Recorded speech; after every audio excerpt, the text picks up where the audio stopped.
Good morning, yesterday.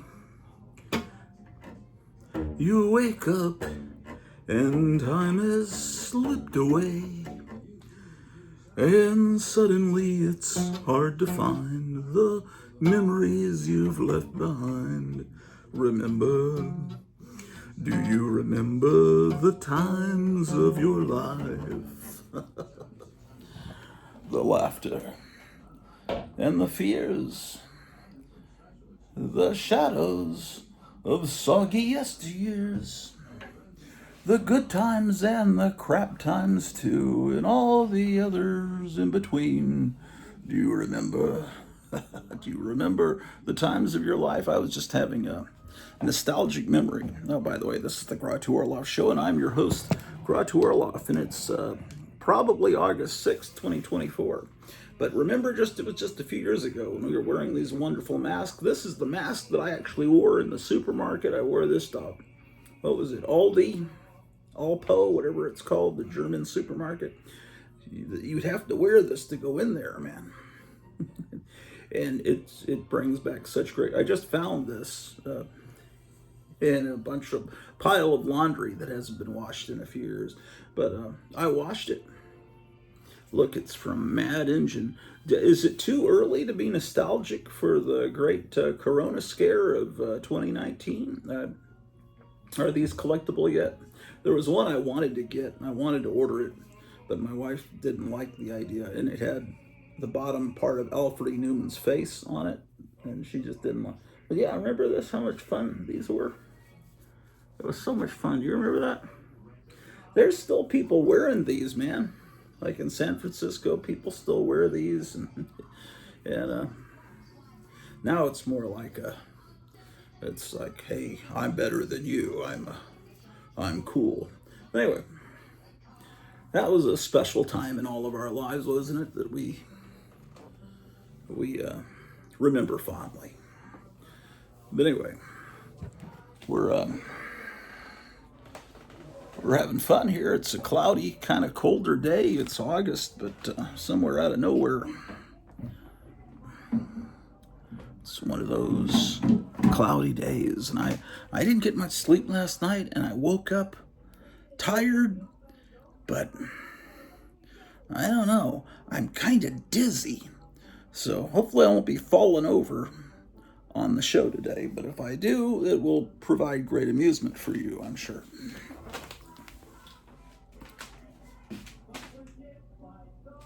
Anyway.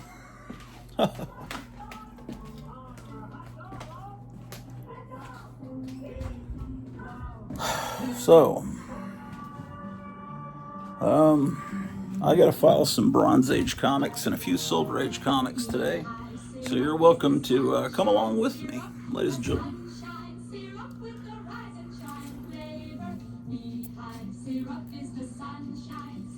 Let's get these in order, first of all.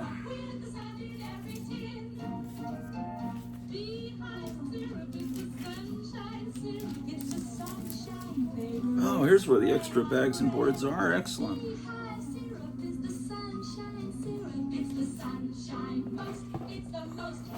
So how are you guys doing? Hey, that was a great interview with Donald Trump yesterday by some young kid.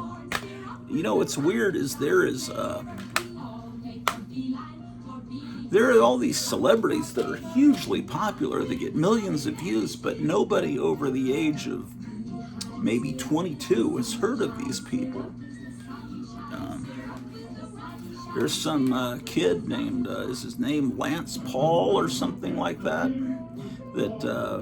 has an unbelievable following, and I think he now does boxing. And anyway, there's some kid, yes, I can't even remember his name, but he's made so much money off of, not YouTube, but I think something called Kick, that he went to Mar-a-Lago, interviewed Donald Trump, gave him like a DeLorean with a wrap put on it of the iconic Donald Trump fight image on the side of the car, gave him a Rolex. Like Donald Trump needs those things, but he was very appreciative. But it's a great interview by this young kid, couldn't have been more than 22, of Donald Trump. But the last part, which sometimes depends on what You got to get the unedited feed because for copyright reasons they cut out some music at the end.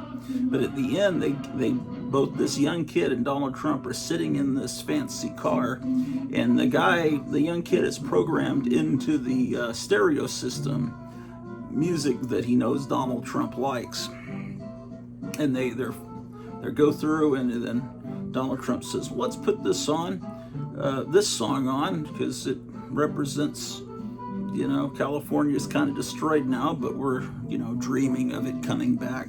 So he puts on California Dreamin' by the Mamas and Papas, and they're both listening to the song, really moved by this beautiful song, and they're listening to this guy that's almost 80 and this young kid, and just real emotional song, and it was a great moment. But a lot of these YouTube feeds cut out when they're listening to the song because copyright reasons. And then they click over to God Only Knows, the wonderful Brian Wilson Beach Boys song.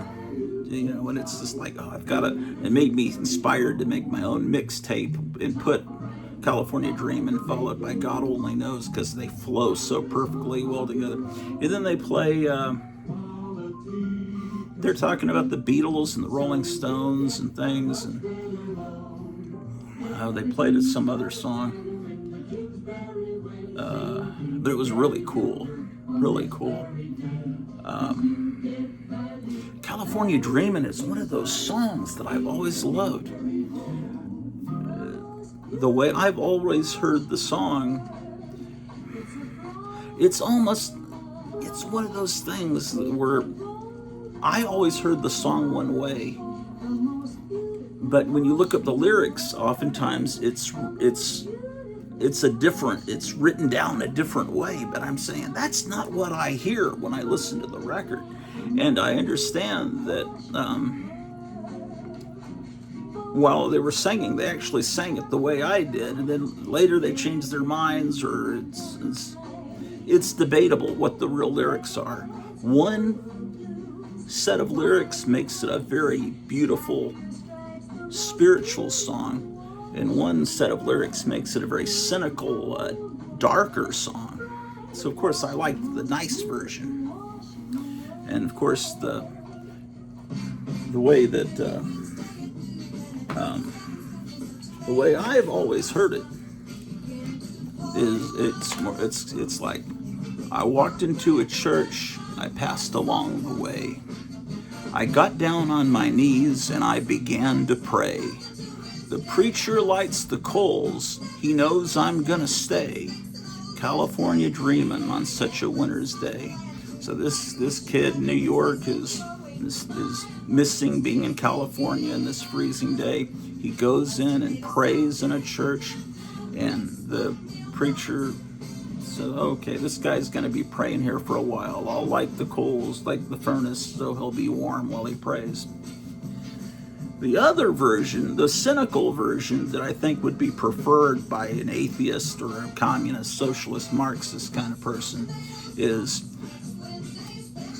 I stopped into a church, I passed along the way, I got down on my knees, and I pretend to pray. In other words, I'm only pretending to pray to get out of the cold. It's a warm place in here, and instead of being out on the cold street, so I'll pretend to pray. In other words, I'm not really connecting with God, I'm just trying to stay warm. This is the dark version of the song. And then in this darker version, the preacher, instead of the preacher lights the coals, he knows I'm going to stay, it's the preacher likes the cold, he knows I'm going to stay. So I'm in there pretending to pray, and the preacher, he likes that it's cold outside because it brings these hippie kids into his church. That's a dark version. The guy's not really praying, he's not really connecting with God, and the preacher is just cynical. It's just, it's cold, good that I'm bringing people in.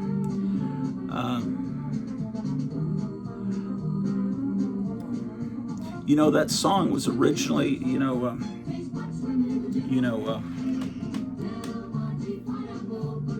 Barry McGuire, and you tell me over and over and over again, my friend, that you don't believe we're on the eve of destruction. Barry McGuire, he originally, California Dreamin' was originally his song. And the Mamas and the Papas were just background singers. So he was singing, I stopped into a church, passed along the way. He's singing, and then in the background you hear the wonderful harmonic convergence of those voices of the Mamas and Papas. They really were great. And the record company said, man, let's get rid of Barry McGuire's vocals and let's just play the background singers. And it's like, wow, this is great once we got rid of that guy. Although I like Barry McGuire, it just, you can listen to the original Barry McGuire California Dreamin' on YouTube. And you can also listen to it in sync. And it's really hard, if you're listening for it the one way or if you're listening for it the second way, you could make an argument either way. But I prefer it to be the original, the way I've heard it since I was a little kid. Of course, that song was probably recorded, from about 65, 66, maybe 66. Could be 67. I don't know. 66, I'm guessing. I was learning how to walk when that song came out, so I've heard it all my whole life.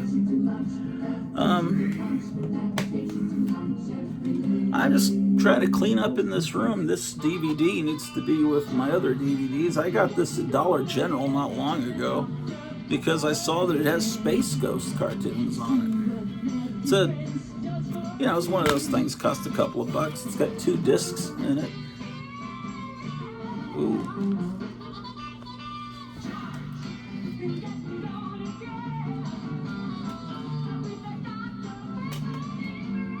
Yeah, charge get going again. It's the Dr. Pepper difference. Dr. Pepper is today's light and lively taste. Anyway, it's got a lot of cool stuff on it. How about that, Liz?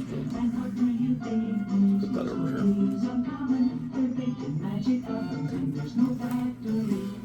By the way, doing a GoFundMe. I'm wondering if it's even still working. Could you donate just a couple of bucks and tell me down below if it worked, if you were able to donate? https://gofund.me/1D48B26A. Just a bunch of horrible things happening. My wife's health, all the kinds of disasters have happened that have caused me to try to see if some of the viewers of this channel are kind enough, and we've already had 11 people donate, and that's really wonderful. I want to thank all of them, and we finally sent thank yous to the people that have donated. Some wonderful people have donated. Because I know who you. Some of you donated anonymously, but I get an email that tells me who you. I mean, it's anonymous as far as people looking on GoFundMe. But anyway, I know who you are. I know who you are that donated money to me, and I appreciate it. You sons of. And do it again. You better do it again. I appreciate it.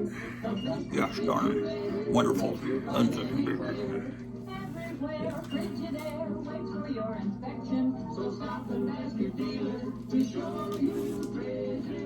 Okay.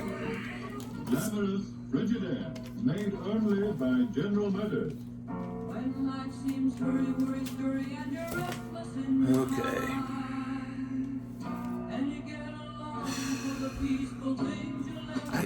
I knew I had another DC romance comic. Now I gotta get that box back out. And I'll probably fall.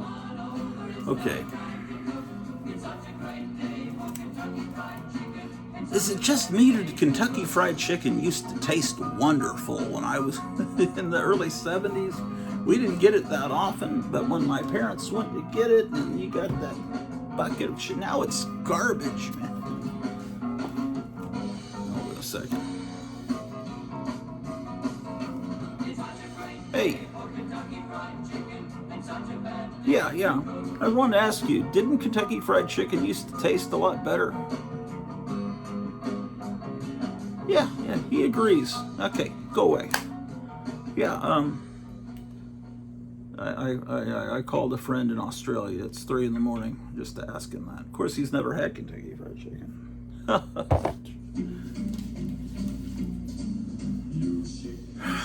Girl from Uncle, okay. Okay, this is independent. This goes over.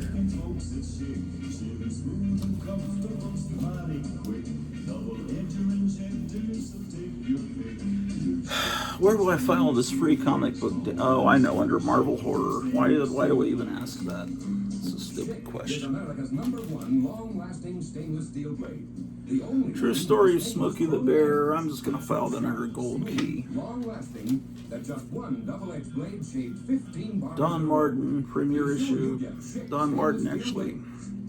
He broke away from Mad and worked for Crack for a while, and at this point he's just working for himself. Don Martin was always great. My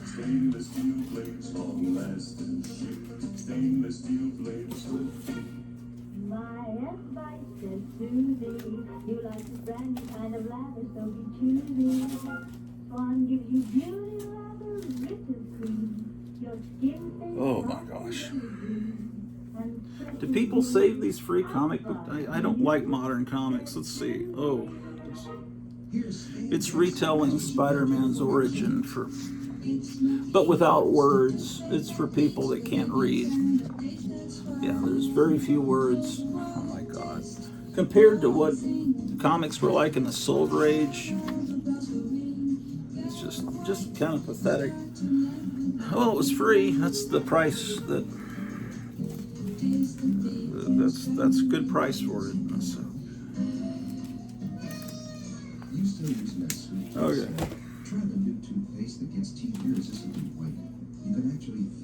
A She-Hulk comic. This is a modern comic. I mean, this came out just a few years ago.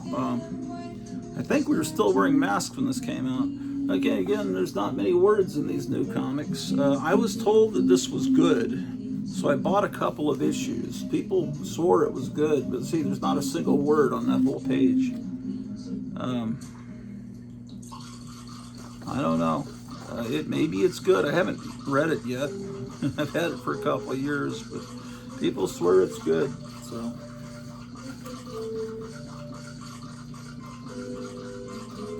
Oh well. We'll see. See about that.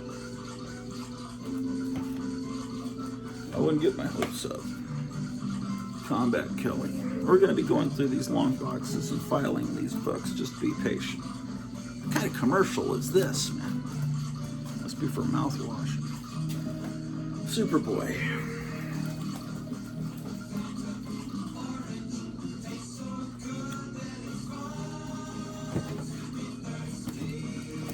Okay, I forget what this is for. This is just some advertising flyer, and I've wasted a bag and board on it.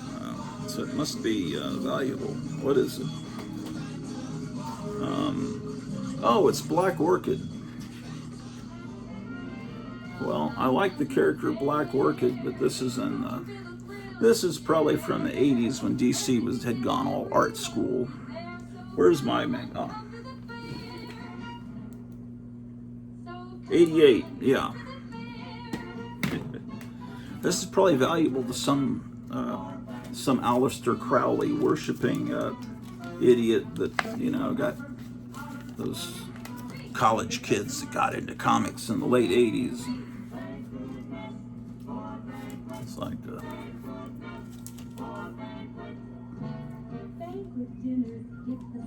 oh well, I'll put it under B for Black Orchid.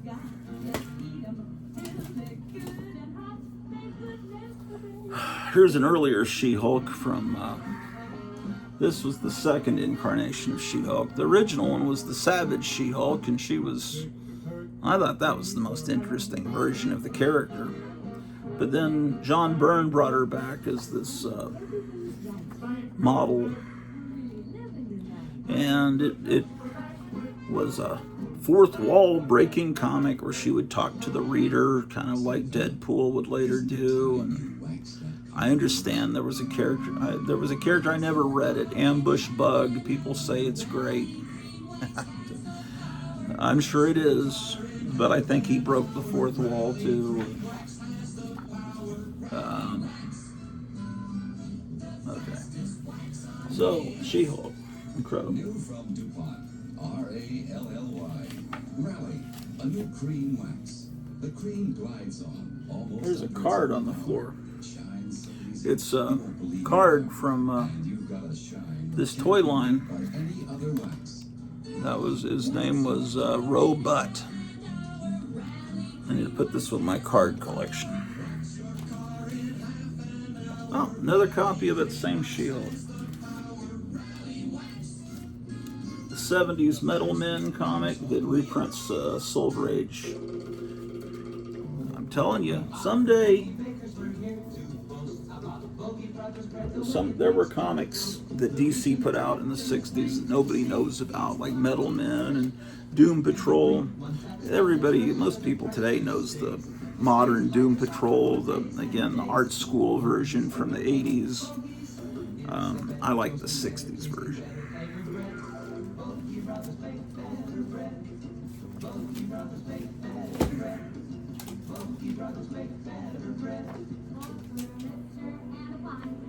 I got to get all these alphabetized so I don't have to dig through these boxes too many times.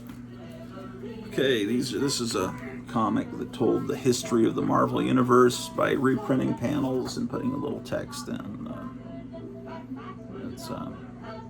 It was probably a very fun comic to put together, a labor of love, but also a very inexpensive comic because they were reusing art. But probably it's a comic you can get in dollar bins, or used to be able to. I don't even know if they have dollar bins anymore. Okay, Crystar. This comic is valuable to people beyond the comic book collecting community. It's also collectible for fans of the band Danzig. As Glenn Danzig took his trademark skull right from this cover.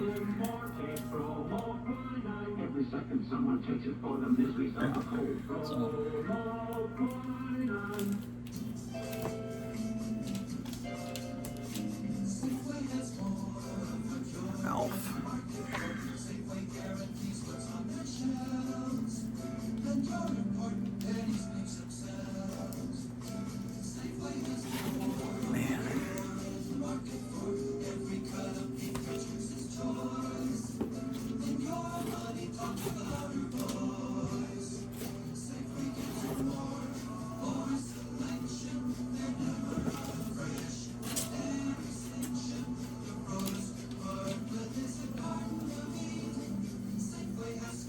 That's pretty good. The produce department is a Garden of Eden in this Safeway commercial.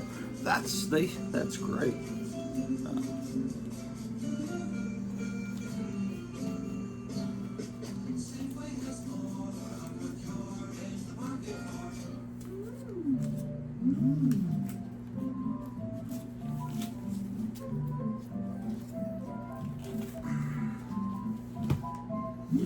Well, I ate breakfast and everything. I don't know if when I stand up, I'll see if I'm still lightheaded. I don't know what's going on, but.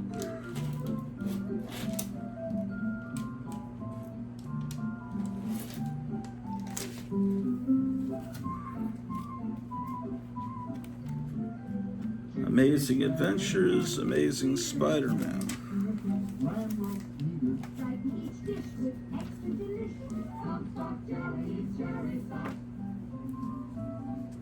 Here's the Big Boy Barbecue book.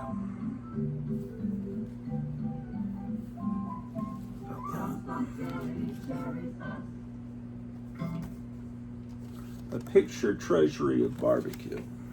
Let's put that over here. I don't know why that's mixed in with the comic books, ladies and gentlemen.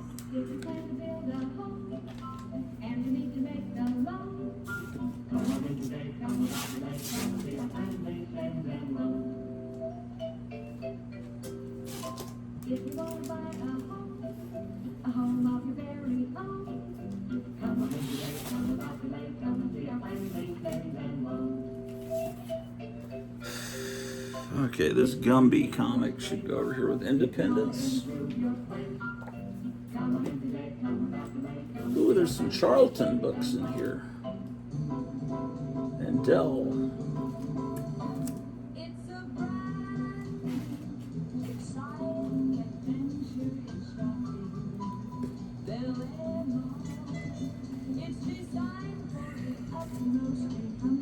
Yeah. Yeah, man.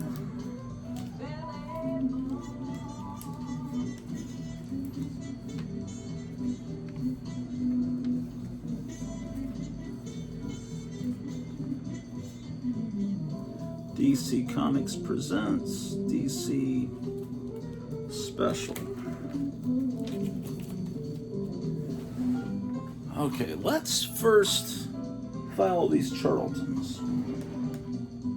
Charlton 66, the incredible Charlton 66, sent me a package yesterday. It's supposed to arrive on Thursday.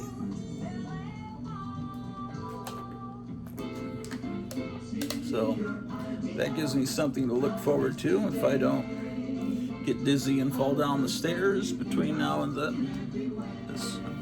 Let's see how let's see how we go. Hold on. Yeah.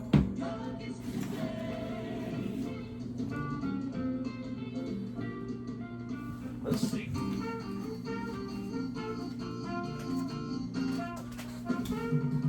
To the leader, Frost National Bank. Full service banking, Frost National Bank. More for your money. Let's do gold key first. The Frost National Bank. To the leader, Frost I like this commercial.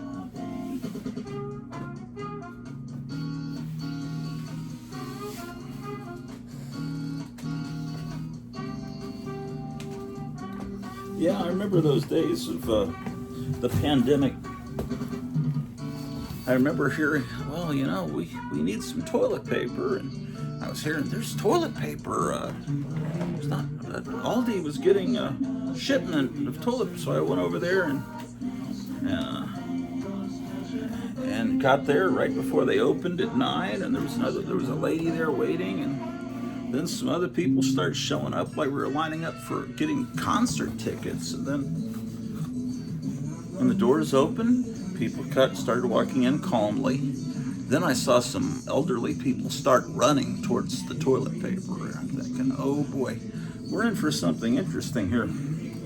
Okay, so I got the gold key box out. Now I gotta get these gold key books in order.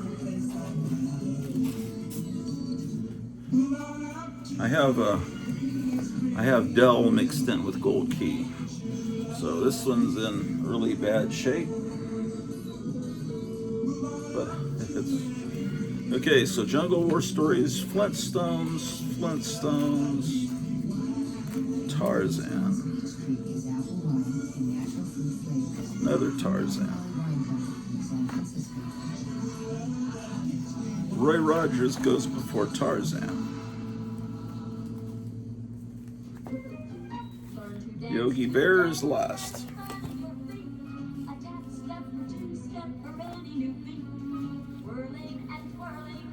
And there's some Disney.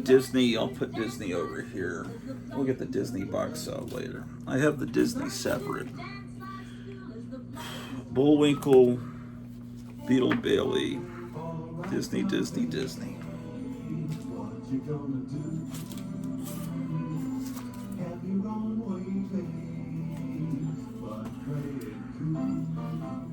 Yeesh. This.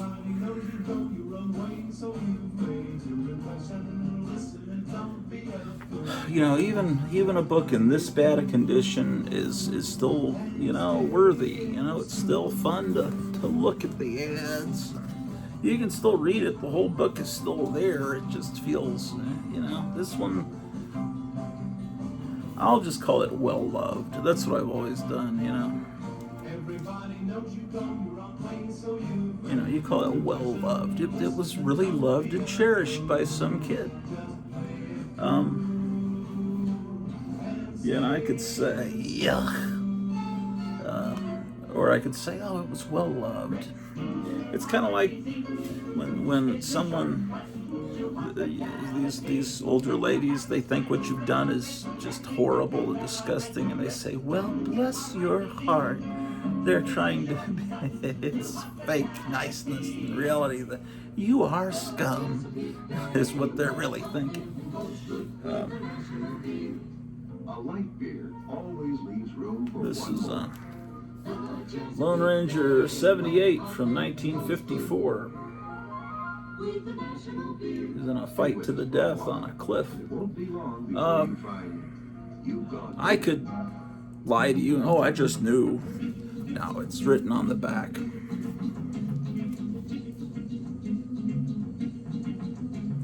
Night Tiger sent me this.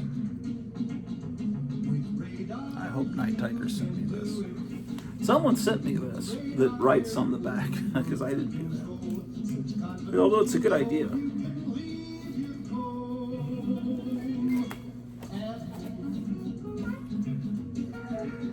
Korak was, this comic didn't sell. What a great cover for it to have not sold, and that's why the title was removed and sent back so they could get credit for this unsold copy of Korak.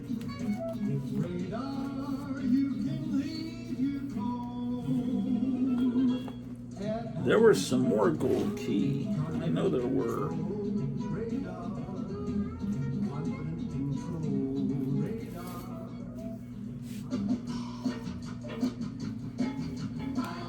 Girl from U.N.C.L.E. was the sequel, spin-off from The Man from U.N.C.L.E., but it was not successful. It did not make it. It lasted a season, but oh well.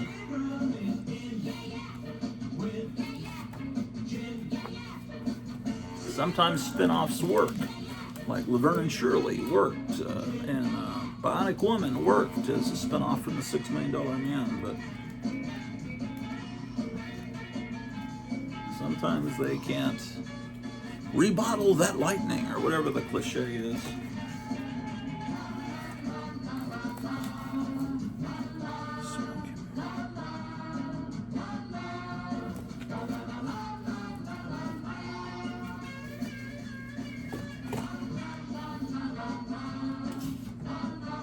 Oh, Dennis the Menace.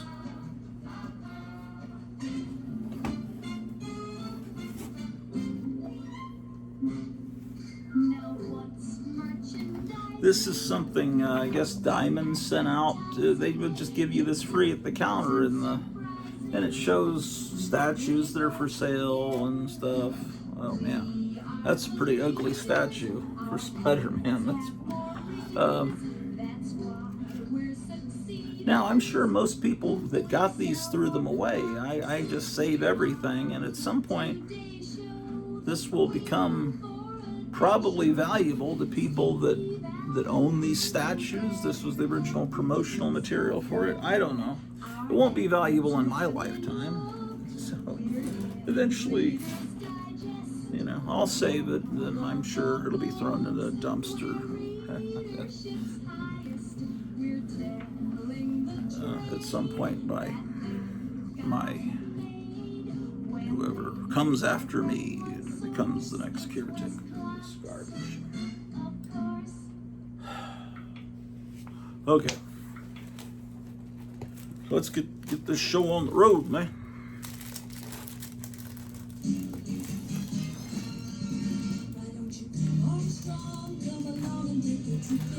Let me take some of these books out of the back. Damn, there's some good stuff in here.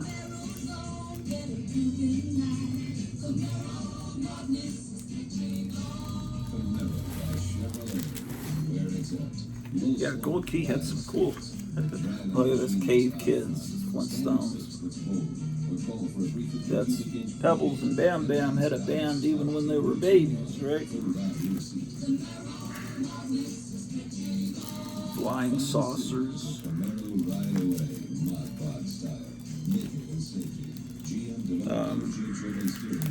and more.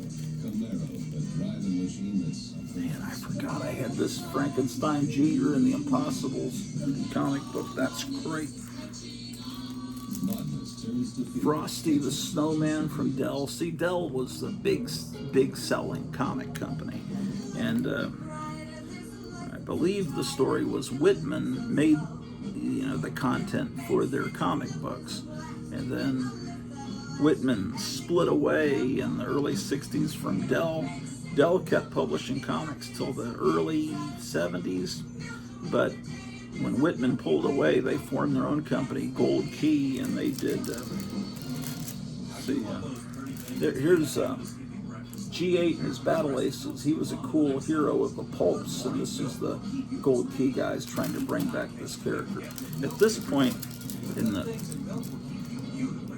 Kennedy era or early LBJ era, they would have the artwork on the back without the logo. And that was the great George Wilson artist. See, Dell continued publishing, and they would get some movie or TV, in this case TV, show properties. They did Get Smart. I think they had an F Troop comic and a Hogan's Heroes. But Dell, a lot of times, would have these covers. This is, you're kidding me. This is from the 20-cent era. It looks older. What? It's probably because it's reprinting an older cover. When they had painted covers, they were more muted, as opposed to the wonderful. This is a great one, and this is my childhood copy of this, 100%. I'd like to get one without the tear, but that's my childhood tear. Here's Green Hornet.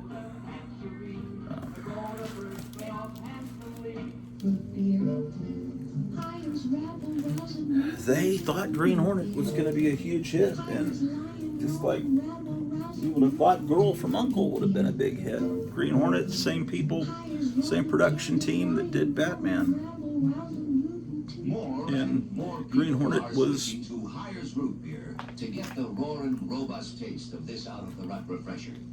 Done a little less campy, a little less humorous than the Batman series, which was, let's face it, the Batman series was a comedy. These pure natural ingredients do cost much more.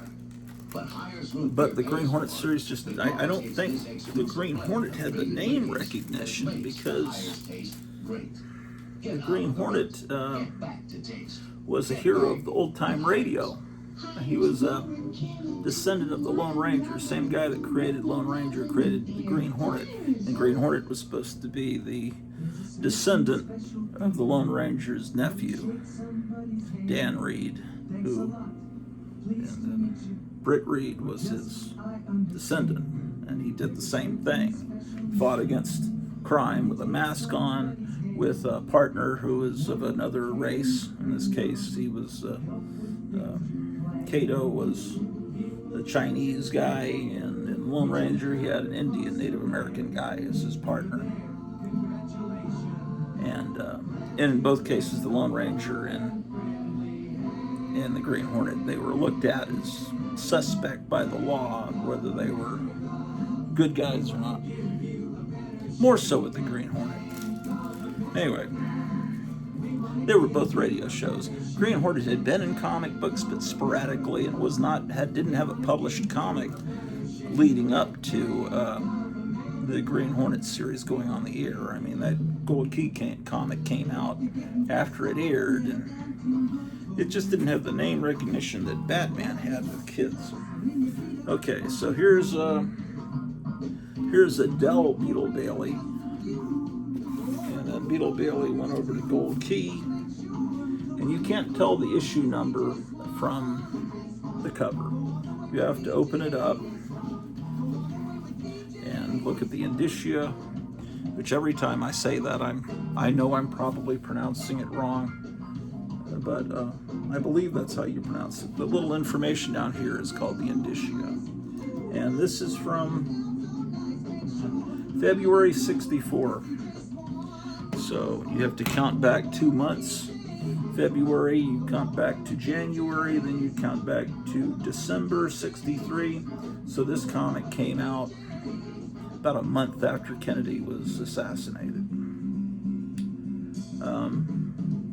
Some poor kid. I've got this is interesting.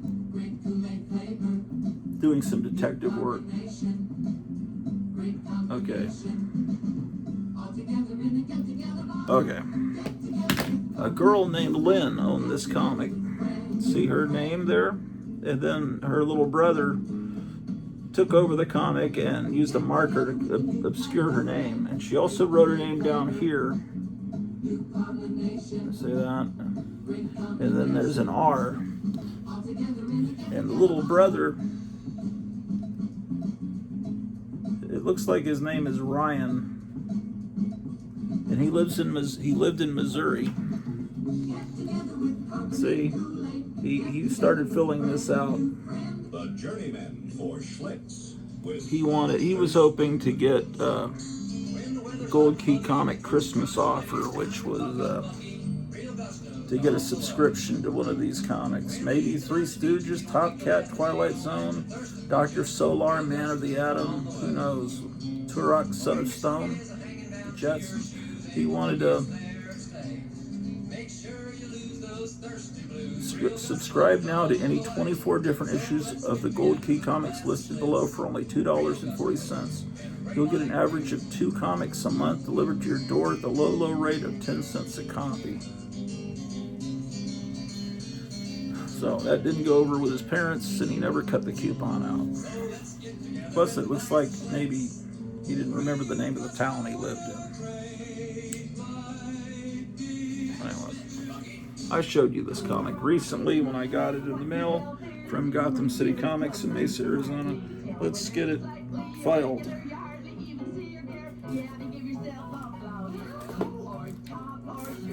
I've got several copies of this Beneath the Planet of the Apes, first appearance, Planet of the Apes in comic books. I've got 2 copies. Neither one have the ape protest poster in it. The ape protest poster is got a bunch of chimpanzees marching around with anti-war banners. So if your older brother was a hippie, it would be a fun thing to put up on your wall just to get his goat. How'd you like the Olympics opening ceremony with all their anti-Christianity messages? That was just ridiculous. And then they actually had to apologize, but they let Snoop Doggy Dogg come out with the torch, and he had a Baphomet medallion. And then he says, "Well, I just have it because they say I'm the greatest of all time, and that's a goat, and so I wear this Baphomet." Yeah, right. Yes, indeed. Why is a pig singing to why is a bunny singing to a pig, I ask you? But then I don't know, if a frog can date a pig, I guess a bunny can date a pig. Got a lot of Bugs Bunny cartoons, comic books, right? Okay, this is a trash comic. Let me show you here. You got to look on these comics if you want to know when it came out. You see it says 105. Okay, so that's the 05 is May, the 1 is 1971. I know it's 1971 because it's 15 cents. So you don't really have to open the comic book to know. You have to open it to know the issue number, but if you just want to file them chronologically by... This is really bad. Oh well.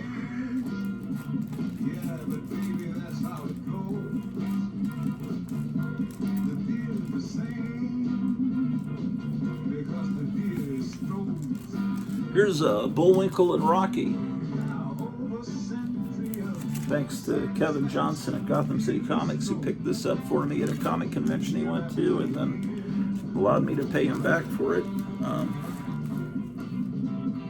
I now have a Gold Key Bullwinkle. I have, this is from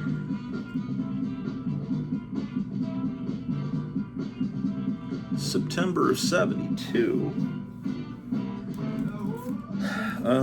I have an earlier issue from like '71 that was Bullwinkle by Charlton. So Charlton must have, characters must have moved over. This Flintstones is from September of '65.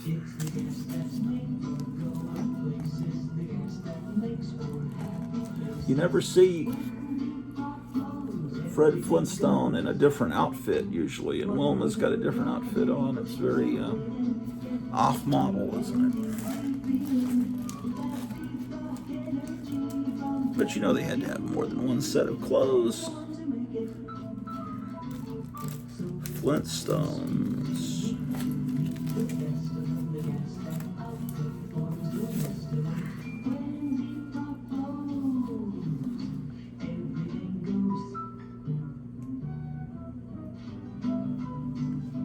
Here's January of '64. Ooh.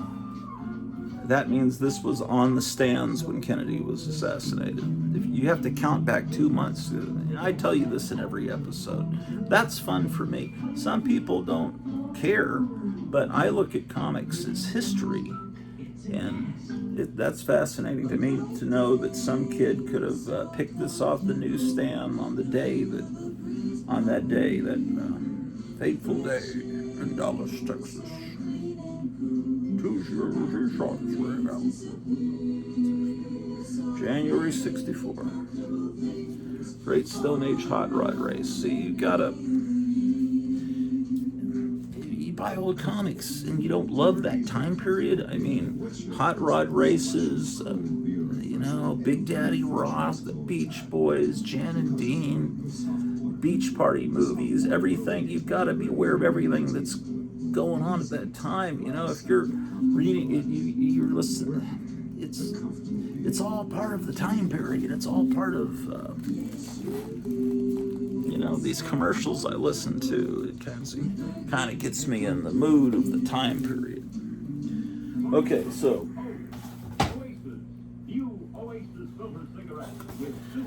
that's Gold Key. This is labeled Gold Key Comics Box 1. So I've got to find Gold Key Comics Box 2. Wait, there's some more Gold Keys. I've got to find those.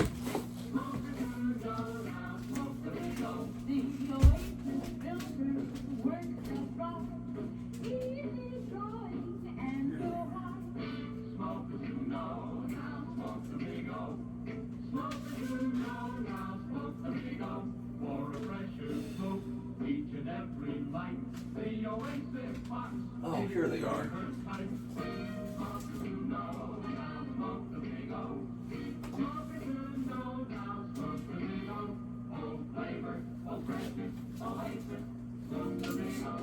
Oasis, the freshest you taste in smoking.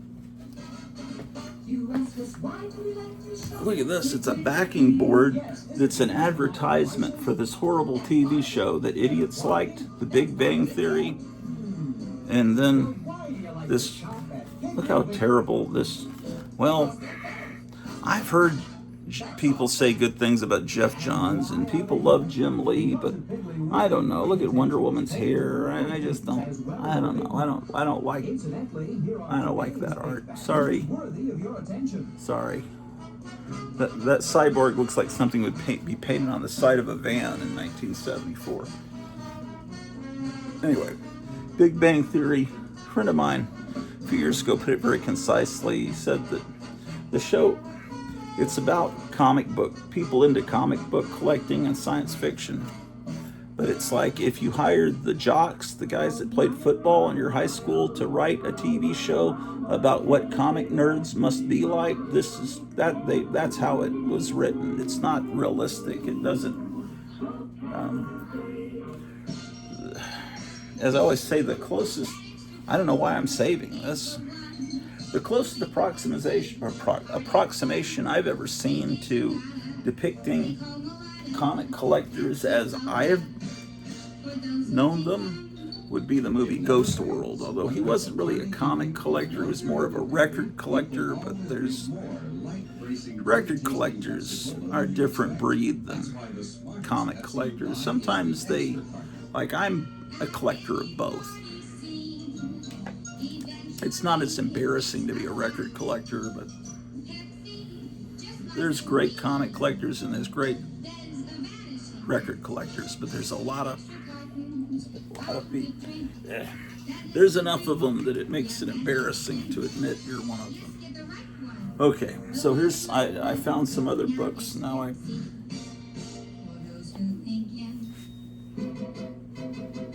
it. Oh, what a pain.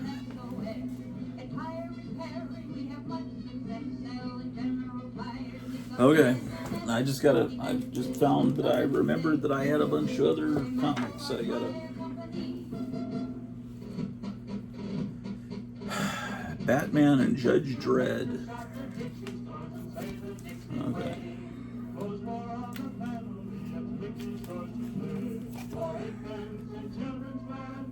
These are trash comics here. I mean, they really aren't even worth anything. This comic's not even probably worth, it's probably not even worth a quarter. But it's a Bronze Age, Red Wolf. I mean, it was in this condition when I got it. I used to take it, my wife likes to play the lottery. I always thought that's just gambling, that's just ridiculous. But I used to go in the Lone Star Comics when they had a brick and mortar store before they just became mail order, mycomicshop.com, and I go in there and they would have a stack of comics this big, shrink wrapped, and it was called Wounded Wonders, and they said on there that these are comics most of them are complete, but not all complete. They said they're all guaranteed to be from before 1975. And you don't really know what you're gonna get, and you could get a comic that's readable, or you could get comics that don't have covers. They were all comics that were just not in good enough condition for them to sell, definitely not through mail order or through their store. So they didn't want to throw them in the dumpsters, so they bundled them together, and you'd get them, you'd open up. Sometimes you would score. I found 4 or 5 just the front covers of EC comics, if you look over there, you see that weird science cover. That was just a cover that was in the bundle. They didn't know how to just sell a weird science cover, so they just threw it in there. But sometimes you just wind up with these junky comics in your collection, and you don't know what to do with them. You don't want to throw them away, and it just junks up your collection. I used to keep them separate. In fact, I think I am going to keep it separate. I don't want to put that. This is, sometimes they wouldn't be in as bad a shape. This is intact. It's not all torn up. And it even is, this is different from what I'm used to. It's a Mark Jewelers, that matters to some people. That means it was sold on, I don't remember. This is a later period Mark Jewelers that selling these high-tech, fancy digital. Remember when digital watches were like, oh wow, that's so space age. It's the whole comic's there, but it's got all this marker stuff on the cover, so that's why that one is was put in there into the Wounded Wonders. Superman Swamp Thing.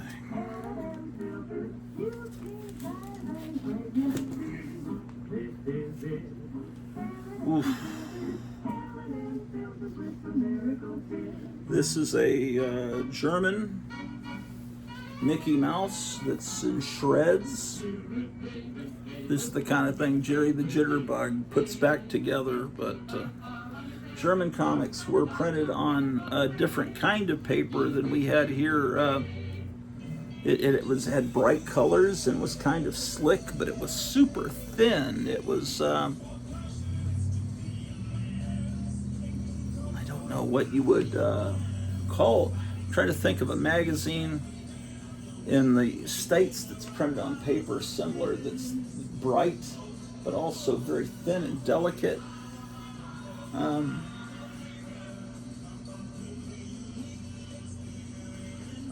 Kind of the paper that Hugh Hefner used, but maybe a little thinner. Sometimes you're not quite sure what the stains were, what caused these stains, and it's like, I want to wash my hands afterwards, but it's still a DC war comic with these great house ads and silly putty ads.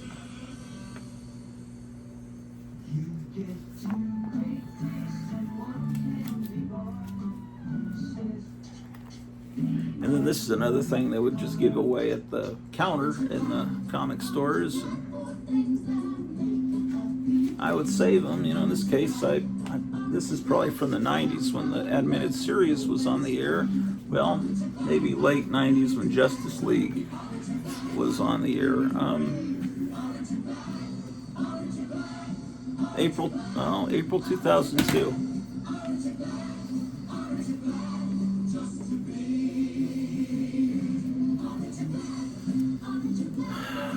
This is too wide. This needs to go in a magazine box. It's a Heritage Comics and Comic Art auction. They've got pictures of the original paintings that they're auctioning. Here's a picture of the original art for this cover of Weird Science. It's fascinating in that respect because you see. Ladies, when you buy milk, remember that no other kind of milk has as many uses as carnation. Carnation for Yeah. cooking. Carnation for coffee. Carnation for baby. Oh, look at this. Good. For milk that's extra good, you should get the It's a mummy card. For milk that's creamy rich, you should This with the other card to take down on my cards. That must have come from Kevin at Gotham City Comics. Could have come from John Goris. One of those two cool gentlemen. Okay, Silver Age, Incredible Hulk 103. I need to put that over there. I think it was here. Here's Dell Colt 45. This was a gift from Night Tiger Comics. Isn't that it's made me want to watch this series. Look at that. Everything's so cool looking, but alas, it's not a show that's easily findable. This is from 1961.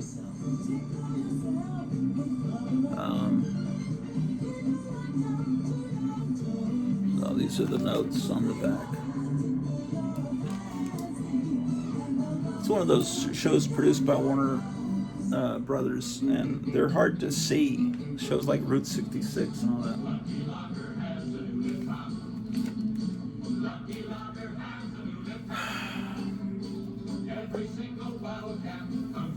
Okay. I'm pretty sure I have this comic with a cover. It's The Shadow, which I believe was put out by Archie, wasn't it? And it opens easy as anything. Pretty sure. Tap on the cap and pop. Let's find out. Because otherwise, I'll just put it in with my Archie comics. This were January '65, produced bi-monthly by Radio Comics. I'm thinking it's an Archie comic. Look at this magnificent rocket ship In the blazing ad. desert sun, no one is there to do it, so there could be only one. Just one that passed the killing grind of sun, wind, and sand. Coverless Comics shows you to be a real person that loves the comic art medium.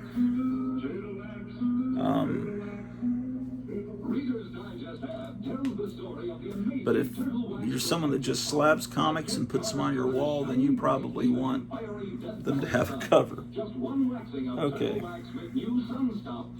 Here's a Honey West comic. Honey West #1, but no cover, which is a shame because it would have had a photo cover of Anne Francis, Star of Forbidden Planet, and also Star of Honey West.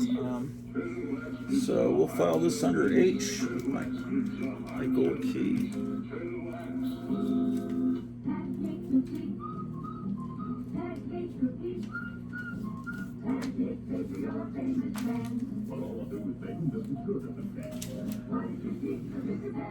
Okay, more coverless comics.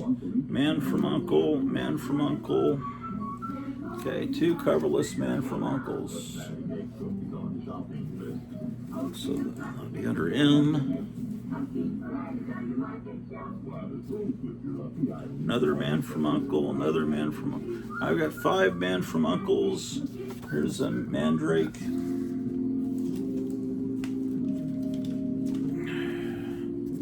Mandrake wasn't gold key though. It was I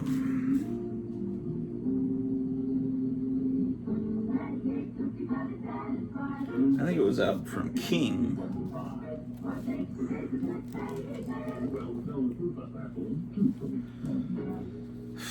Wild Bill Elliott was probably a Dell, so I'll put that.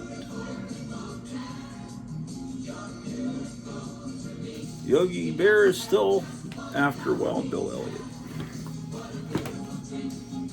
Here's a Flintstones from Charlton. Where did I put the Charlton? I'm getting all confused here.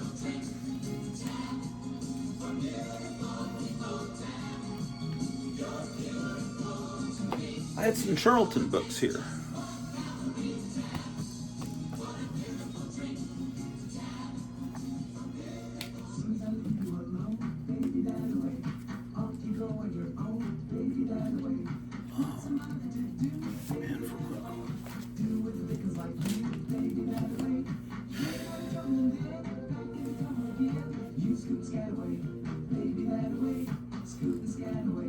Okay, Red Rider. I'll just put that over here. I'll put that in the Golden Age box. New Terry Tunes. This is Gold Key. I will file it under T for Terry Tunes. Terry Tunes. Excuse me, ladies and gentlemen. And a couple of beaten up Harvey comics.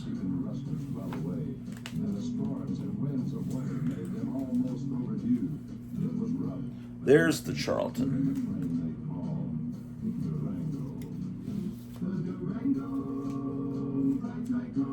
Okay, Harvey.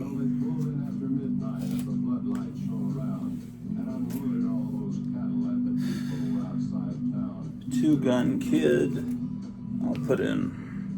This is pre-Silver Age. This is Atlas. Marvel was Atlas. So, but I'm still going to put it in the boxes back here. This is a book we were just talking about recently. It's a wonderful cover. Usually the top is crunched because they made this comic a little too tall for comic boxes, so it gets crunched.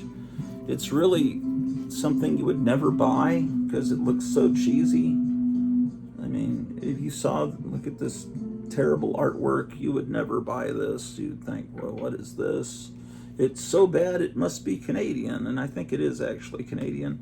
But what you would be missing is the incredible back cover, and cool people put it in a bag and board. You need to put it in a magazine bag and board. They put it this way, facing out, and it's really worthy of being on a comic wall. It's really quite spectacular parody of EC. And then an Archie without a cover.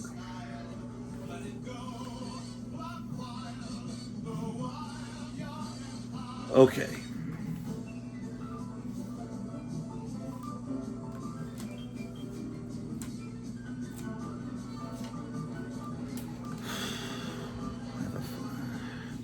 Let's see if I can walk over there, as I really am lightheaded today.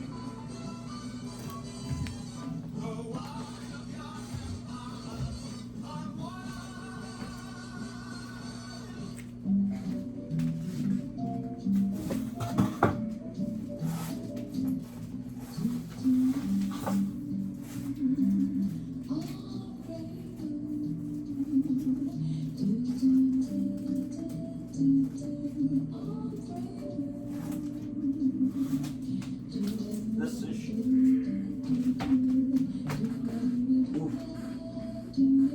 This is the first comic I ever bought in my life. This is not the actual copy, but it's Choo Choo Charlie. So that's December of '69. So October of 1969 is when I started collecting comic books. Choo Choo Charlie.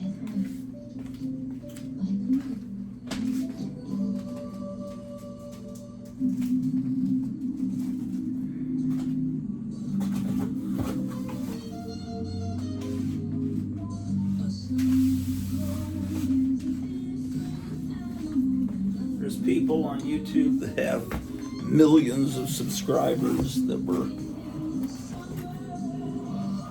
born in like the year 2000. But you know, they're able to more easily relate to their generation about these things, and I can only relate to people like my age because I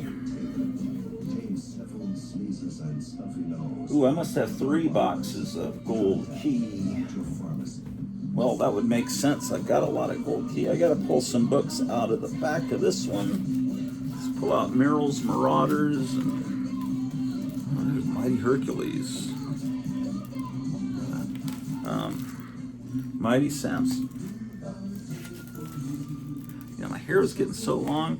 I cut a little bit of it. I just do it myself because I can't even afford a haircut. We're doing so bad financially.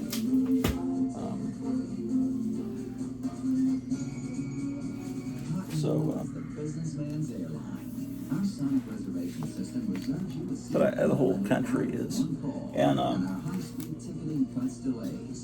anyway, I was just thinking maybe when I cut my hair, like the Mighty Samson, that took away all my power, and that's why I'm feeling dizzy today and almost falling over. How about this? It's the first issue of Grimm's Ghost Stories.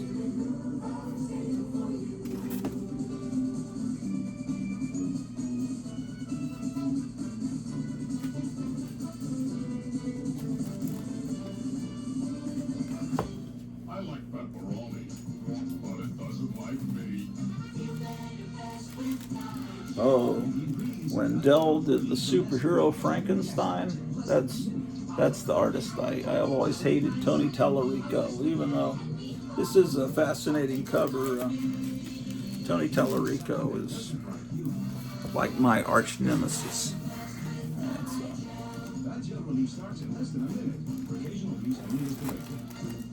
Well, I'm sure he was a nice guy and everything. I don't mean to disparage him.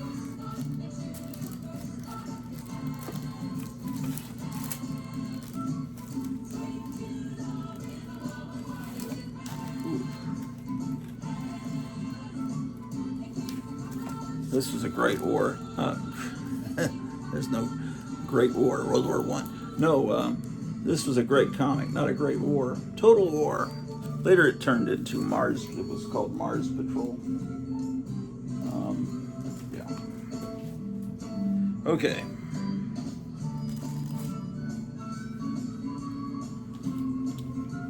Okay, so we're going to file a Girl from Uncle in here.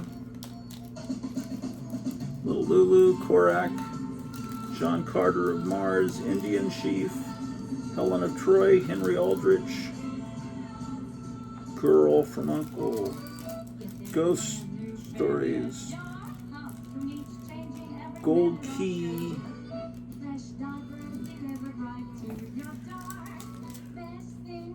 okay, Honey West,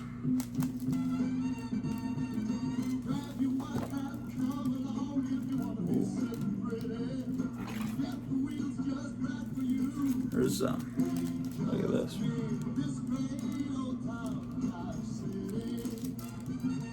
Wasn't much merchandising of these wonderful Hanna-Barbera shows. This one's not in very good condition. I don't know how many there were. Were there two or there were maybe 3 or 4. I think I'm missing one of them, of those Gold Key superhero ones. Okay, Hair Bear Bunch, Hanna-Barbera, Bandwagon. Oh, this one.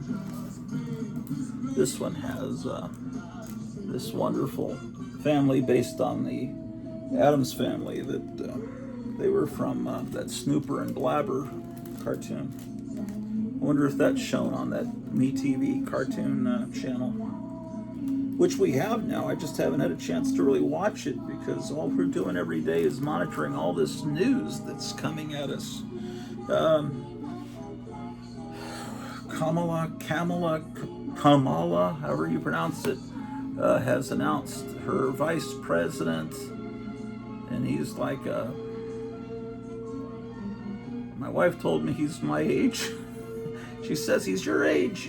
He's like 60, but he looks like he's 81. I forgot his name, but apparently he was a governor that destroyed his. They say he pretty much destroyed his state, which I think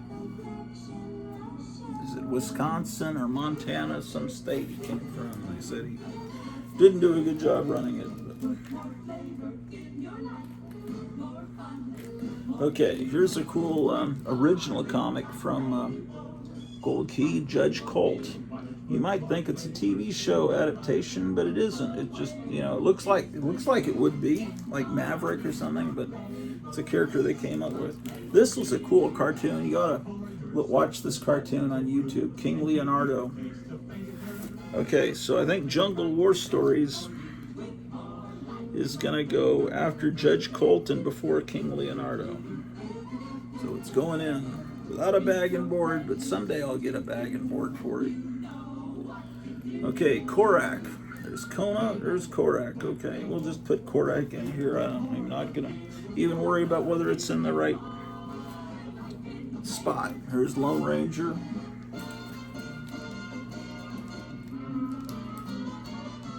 Little Lulu, Little Monsters, great comic, Little Monsters. Lone Ranger. Man, these Lone Rangers, you can get them cheap. I used to, I got this for a couple of bucks at Duncanville Books back in the old country. Duncanville's like a town, like a suburb of Dallas.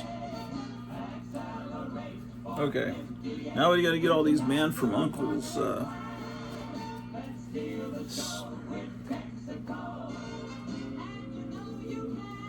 Here's a Man from Uncle that has a cover. He passed away recently, within the last year, I think, or 2 years. That's recent to me. There was a TV show when I was in 5th grade where he played the Invisible Man. I thought it was really cool. 75, 76 TV season. Okay. So I gotta find Gold Key Dell Box 3 now.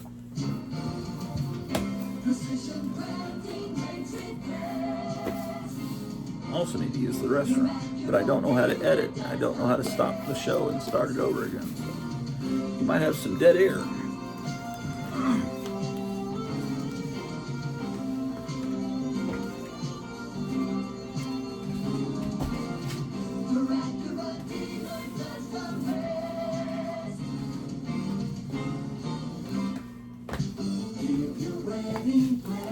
Things are actually somewhat organized. Here's Gold Key Box 3.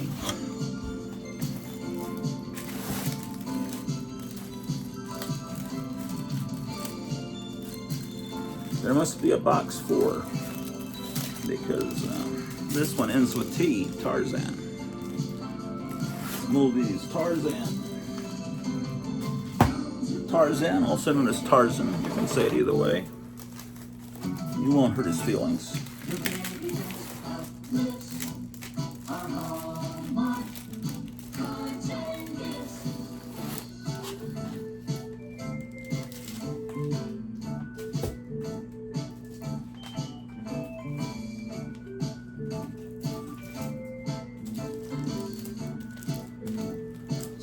Sesame Street theme. Come and play, everything's a-okay. On my way to where the air is clean.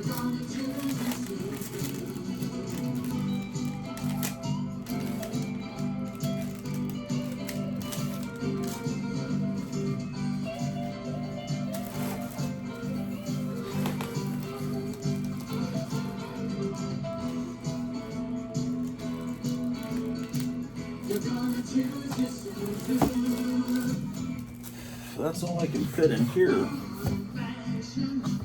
Wait. Roy Rogers needs to go in this box.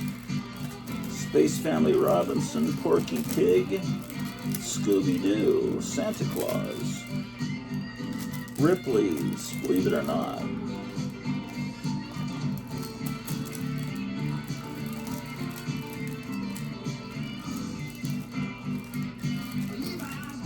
All right, Roy Rogers.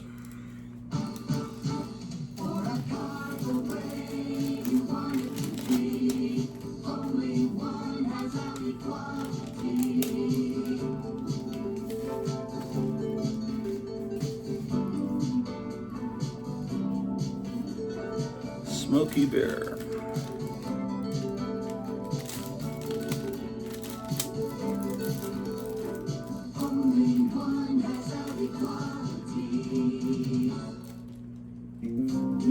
Oh, that's good because there is a Dell Smokey Bear comic. Look at that. Okay, fantastic. There better be a box 4.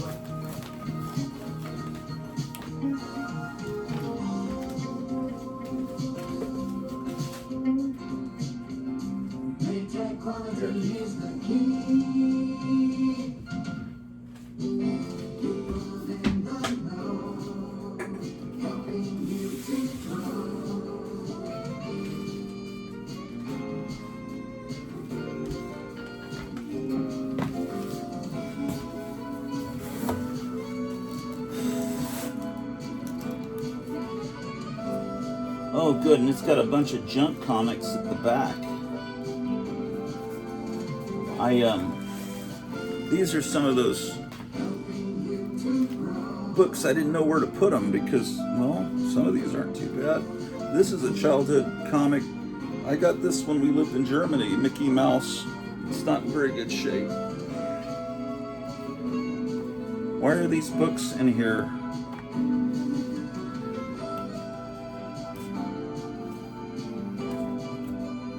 See, this is like Spider-Man 95, but it's trashed. But I think I'm gonna go ahead and put it with my... And this is Spider-Man number 63. Man, I need to put this with my...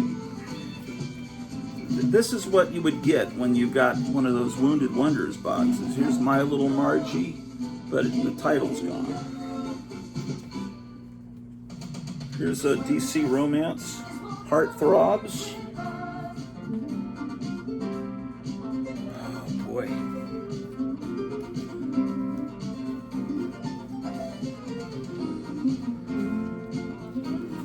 Man, this is driving me crazy. I keep discovering books that need to be... There's a Captain Atom comic that should be with Charlton.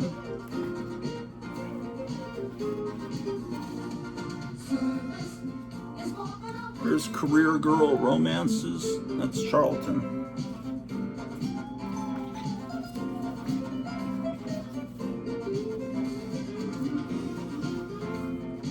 That's, you know, like Secret Origins was a great comic, and I've got this comic in good condition.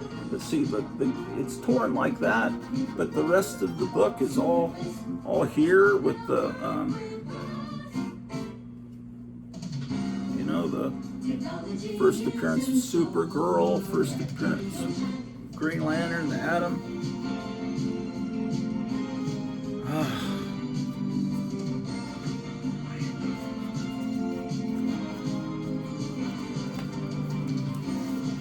What was that?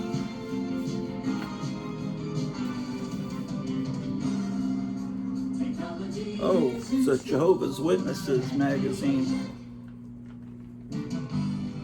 I got all kinds of stuff in here, man.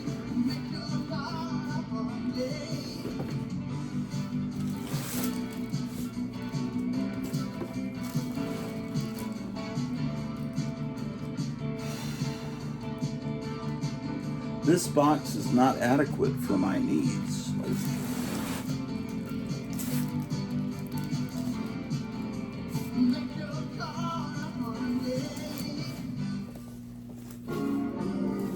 Oh man, look at this. This came from one of those Wounded Wonders. It's Brave and the Bold? No, Spectre. Issue of the Spectre.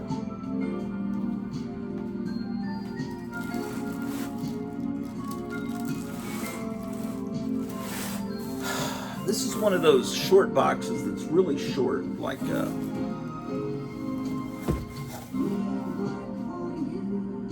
why, I don't have any other boxes, man.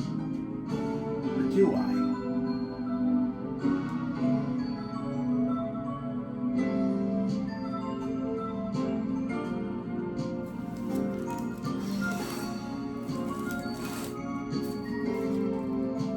I know what I'll do. I've got a box that's half filled up there with the Hulk on the side, and I'll use that for my overflow of gold key.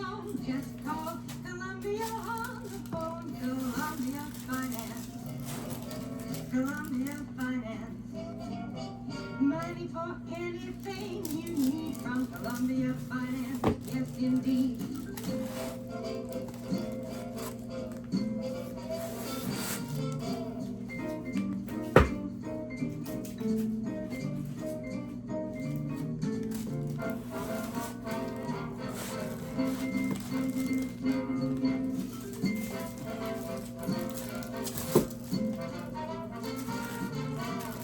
Okay.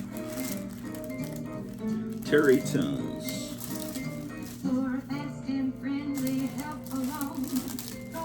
Turok. Top Comics.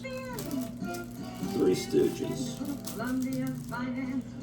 I put a picture of Shemp Howard of the Three Stooges, with the dog from the Little Rascals comedies, Petey, you know, the spot on his eye, and he's petting the dog. The dog's kind of jumping up on Shemp Howard, Shemp from the Three Stooges.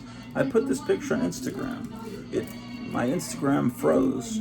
It said, Instagram does not allow pictures that promote terrorism or horrible thoughts and thought crimes. So I said, would you like to have us review this horrible picture? And I said, yes, it's not what, and I checked, it's not what you think it is. And I got a message back yesterday, upon review, we've decided this picture does not conform to our policies. We know you're disappointed in this, but we do not allow terrorism and pictures of hateful ideas. I looked at it very carefully, and apparently the AI, or a very stupid person, because either it's all being done by AI or they have completely stupid people working there. Because you look, I zoomed in, okay, it's a black and white picture.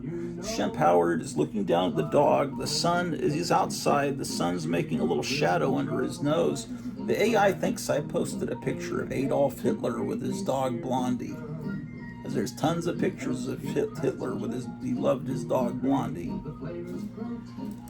And so I just let it go. You know, it didn't hurt my Instagram account. It just, don't be posting any pictures of Shemp Howard because they think he's Hitler. And the Three Stooges were Jewish. So they weren't Hitler. Although when they did the Three Stooges comedies making fun of Hitler, Moe was the one that played Hitler. Shemp wasn't even, he's one of the brothers. It was Moe Howard, Shemp Howard, and Curly Howard were brothers, and Larry Fine was a friend. But when Curly died of a stroke or heart attack in the 50s, Shemp stepped in. He had been with them early on. Shemp was brilliant, but he's not Hitler.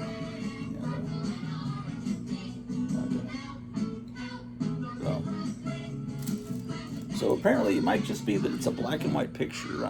You know, Instagram may be wondering, why are you posting a black and white picture? What's wrong with you?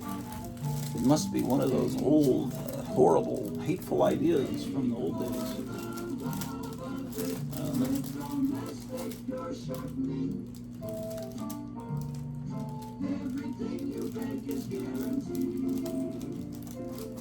Yeah, I got better things to do than to fight with Marxists over whether or not Schopenhauer and Adolf Hitler are two separate entities. Okay, so here's the new Terry Tunes Snow Carnival, and I'll put the new Terry Tunes TV time in with there, and with that, man, I always loved Deputy Dog. Unbelievably great cartoon. Tom and Jerry. Everything you think is guaranteed. There we go, Tom and Jerry. When the sun goes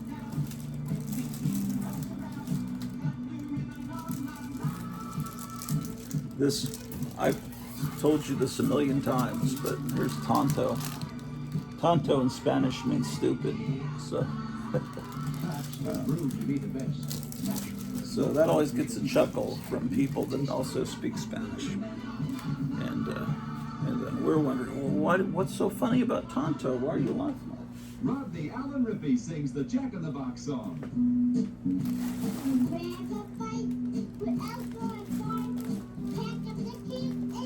Here's one of the those Dell did 3 superheroes that were based on monsters. They had Dracula, Frankenstein, and Werewolf. The Dracula one's in here too somewhere. Just Wild Wild West. Woody Woodpecker. Wild Bill Elliott goes before Woody Woodpecker.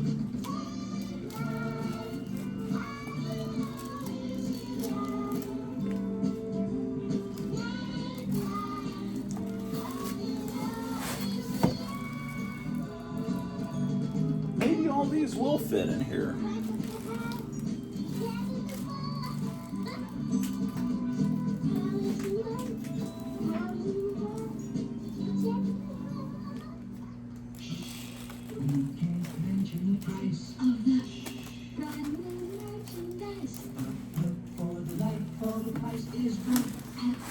Yeah.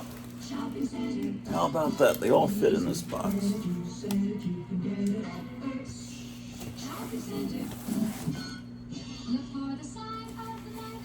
Price is right house. Shopping center. The sky is blue, the sun is hot, the towns are tangled. Up on the roof, beside the pool, at our way out the park. Dark tangled girls and guys who decorate the scene. They decorate things so dark by putting on that CNC.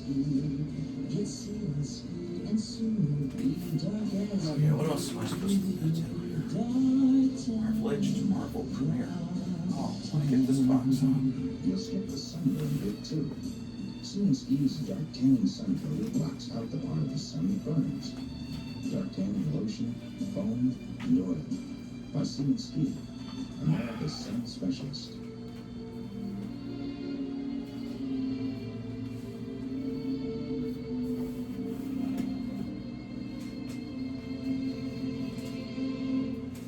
Freshen up gum, my man. Thanks, Wolfman.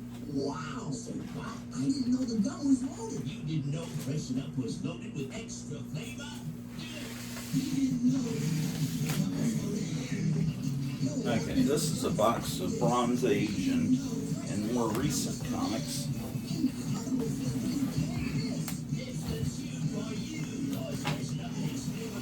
We're in the M's here.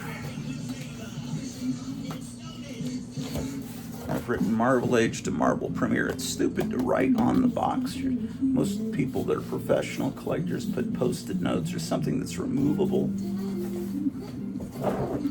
because you'll eventually outgrow the box. Starts with Marvel Age and goes to Marvel Premiere. Okay, let's see what I've got.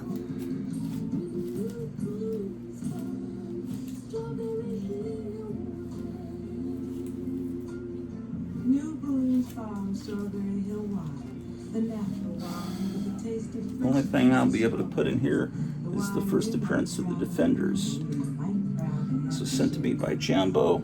And oh, I didn't put the Yogi Bear comic in that dang box, and it's already buried. Shoot. Maybe I'll just keep it out. I'm still putting together a package for Jambo to send back to him of discs, some that I borrowed from him several decades ago, and some new discs I'm preparing for him. This is, I don't know, is this valuable yet?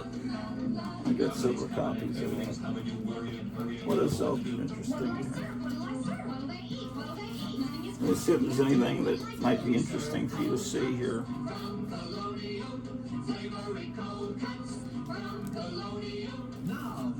Some of these Marvel Age had She-Hulk covers. Marvel Age was this real cheap comic, but it wasn't really a comic. It was like a in-house fan magazine that told you what's coming up. A couple of them have some value. One has the first appearance of Spider-Man's black costume, which I always despised. But it's just, coming attractions. It's not a comic book. It's just, you can get these pretty cheap if you even care. Sometimes they have good interviews in them.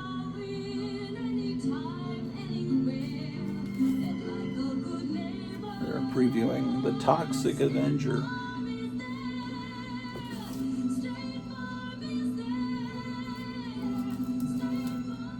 There's Marvel Chillers.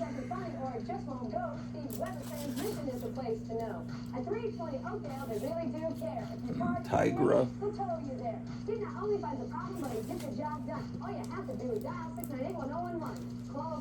Marvel tried to imitate Classics Illustrated for a while. Here's their version of Dracula.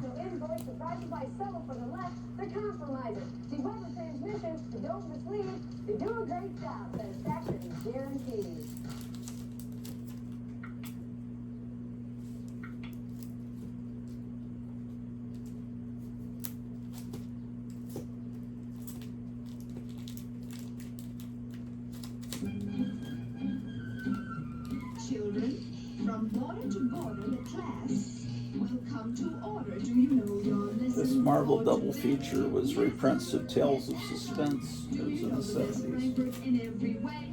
Yes, it's awesome. Brains are tasty, so tender too. Marvel Fanfare. Yes, it's awesome. The best fragrance of them all. Good. Now listen carefully and repeat after me. Frankfurt, they're the best in the best. Frankfurt, made fresh daily rush right to the store. Kids all Okay. love them and beg for more. Yes, Marvel feature. it's awesome. The best Frankfurts of them all. Good. Have Marvel feature number 2.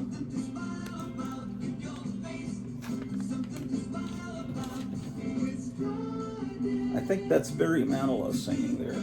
He started doing commercial jingles, writing jingles, and then branched on to doing being a music idol.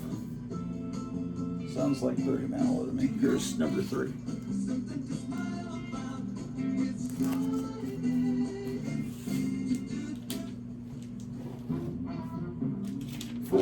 Issue 4, they'd moved on to Ant-Man.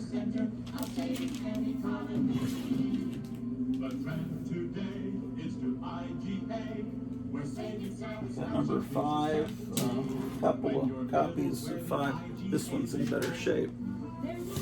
Shit. I mean, shoot. 5.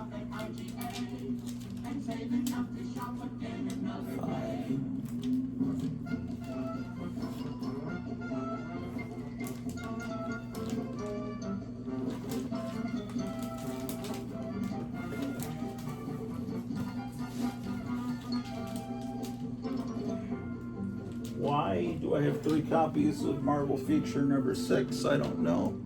I think because accident. I didn't remember I owned it.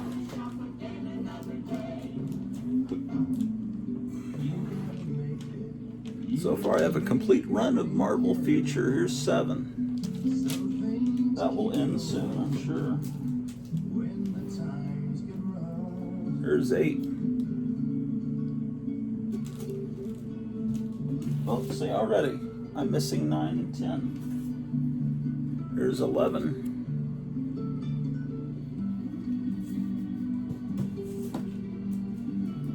It's like they gave the comic to the Thing with a team. They were going to make it a team up.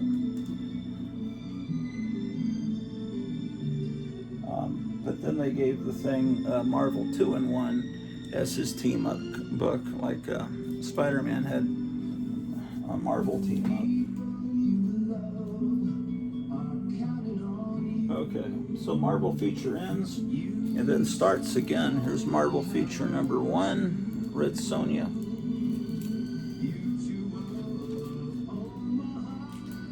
Which I have 2 copies of that. I wonder why.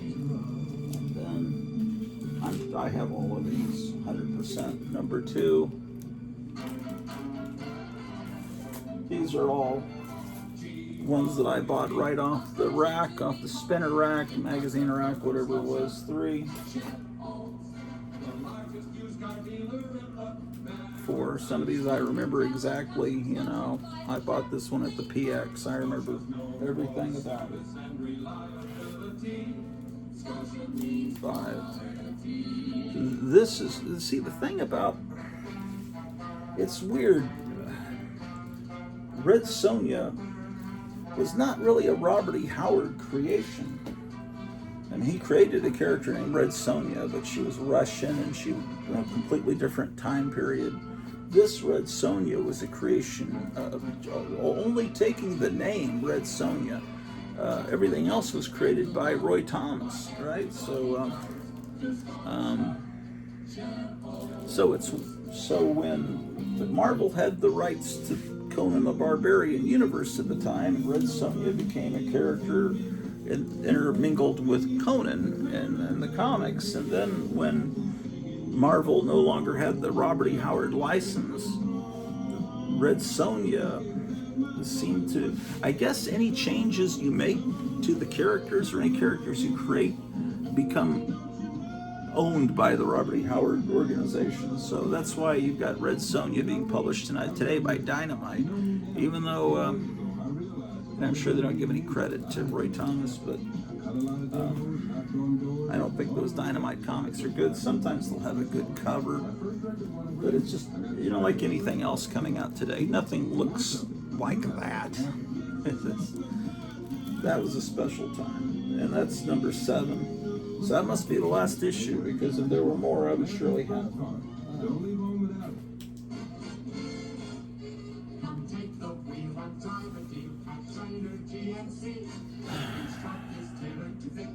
I guess this is, I must have filed this under Marvel Milestones. This is how they used to do the facsimiles with the silver border, but they still reprint the ads, but they would print black around the border where the ads were.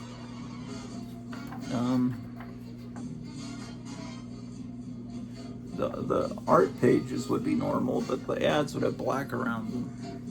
That's how they did it in these Marvel Milestone issues. And this one reprinted the Tomb of Dracula with the first blade. You know something? I'm going to take these books and I'm going to put them with the run of Iron Man and Tomb of Dracula, because then I'll never be able to afford these issues. Unless I might have this issue. I don't think I do. I think that's what I'm going to do. Yeah.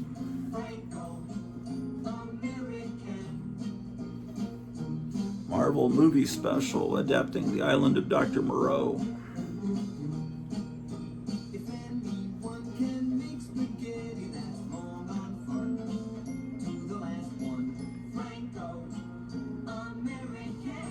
Larry Hama doing the art. It seems like that whole summer was nothing but this ad on the back of Marvel. Dino De Laurentiis was hoping to have a new Jaws, but it didn't work.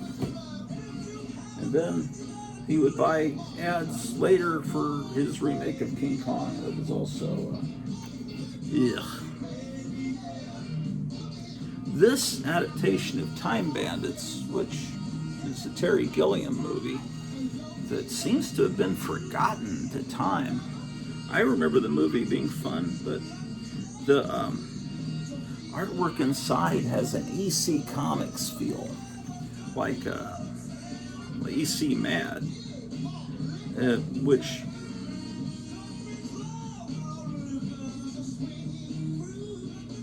John Romita is the art director. David Lloyd and John Stokes are the artists. I have a feeling they're British artists, and this might have been published in England first, possibly, because this does not look like typical Marvel art. It looks very... Whoever heard of a Parisian restaurant on a menu of 30,000 people? I don't ever hear anyone talking about this comic book or this movie, but I really enjoyed this movie. Whoever heard of an airline with stewardesses from more than 50 different countries? I did this adaptation of a James Bond movie. Whoever heard of an airline with a waiting list for the moon? I forgot they were doing this Marvel Mystery Comics. This is #1, and they would reprint Golden Age stories in here. This was Most experienced airline. My luck. has to be 90s. Kids to drive into the place.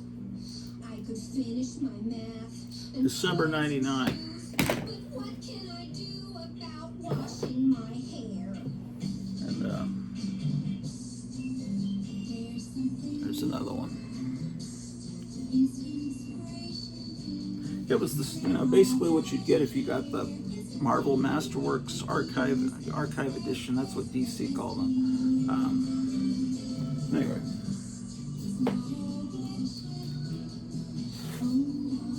here's Marvel Premiere 2. I don't have the first issue. That's kind of a little. But I've got 3 copies of this #2.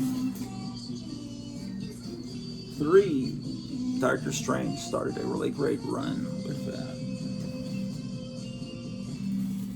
But I'm missing 4 and 5. What a bummer.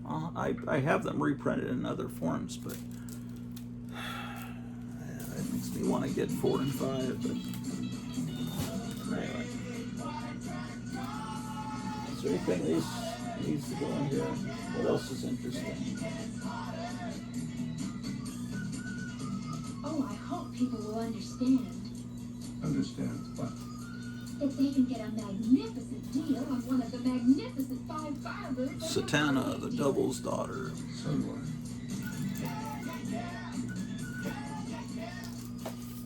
I think this book has gone up in value. I mean, I'm not trying to play naive. I mean, I think it has. Is it like $150 book now? Maybe it's not that much. I bought it when it came out, so I don't worry about it. I'm not intending to sell it, so.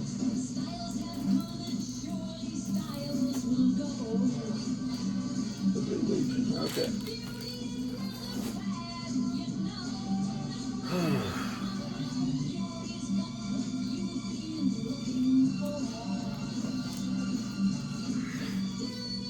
I'm just starting to get a little hot up here, and I'm kind of getting over the fun of doing this show. Frankenstein, Iron Man.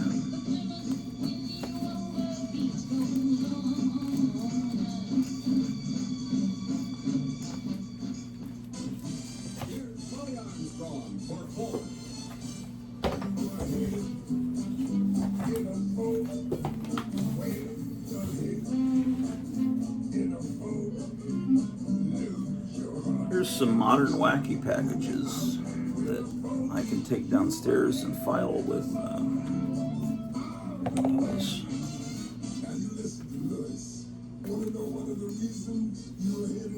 Gun Kid Hulk. Well, you get that style, that look, those bucket seats, and now that stereotype. You try Mustang, and you want to sing about it. Go ahead, stay ahead, way ahead.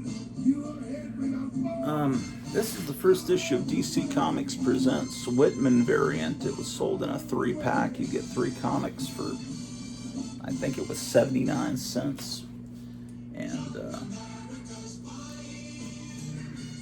comic price guide back in the 70s or 80s said that these Whitman comics were worthless. They were reprints, and where's my water? And so people started tossing them out. And then it turned out that they changed their mind and said, no, these actually are first prints.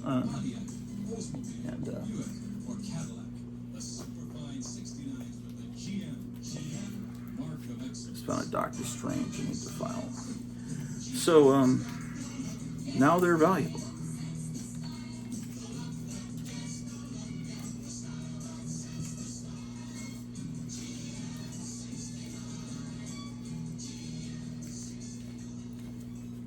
Atlantic GM dealers deliver extra protection. Will the boys deliver the cars? And the boys deliver the True Believers was this was a cheap dollar comic that this one reprints a black and white magazine story, X-Men stories with some color added. So this would, I follow these under T for True Believers.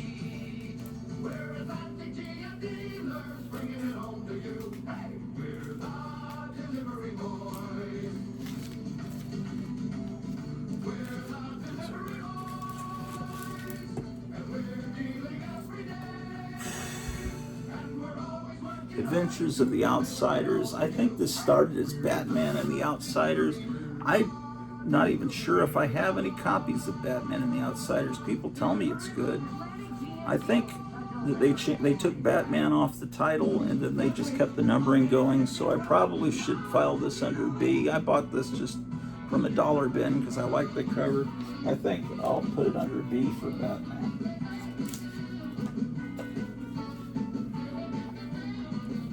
And I don't know what this is. This is some independent comic. They obviously stole Sylvester P. Smith from Cracked magazine, and I guess I bought it just, it's one of these independent comics. I'll put it over here with the independent stuff. Okay.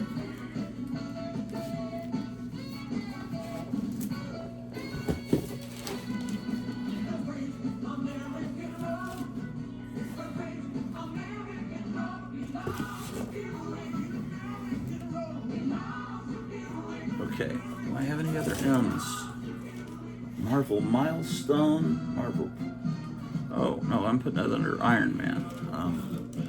Marvel Premiere. Marvel Premiere to Marvel. What does that say? A Marvel Team Up. Marvel Premiere to Marvel Team. Okay, alright, I'll get that in the box out. I gotta go to the restroom, ladies and gentlemen, so I will be right back.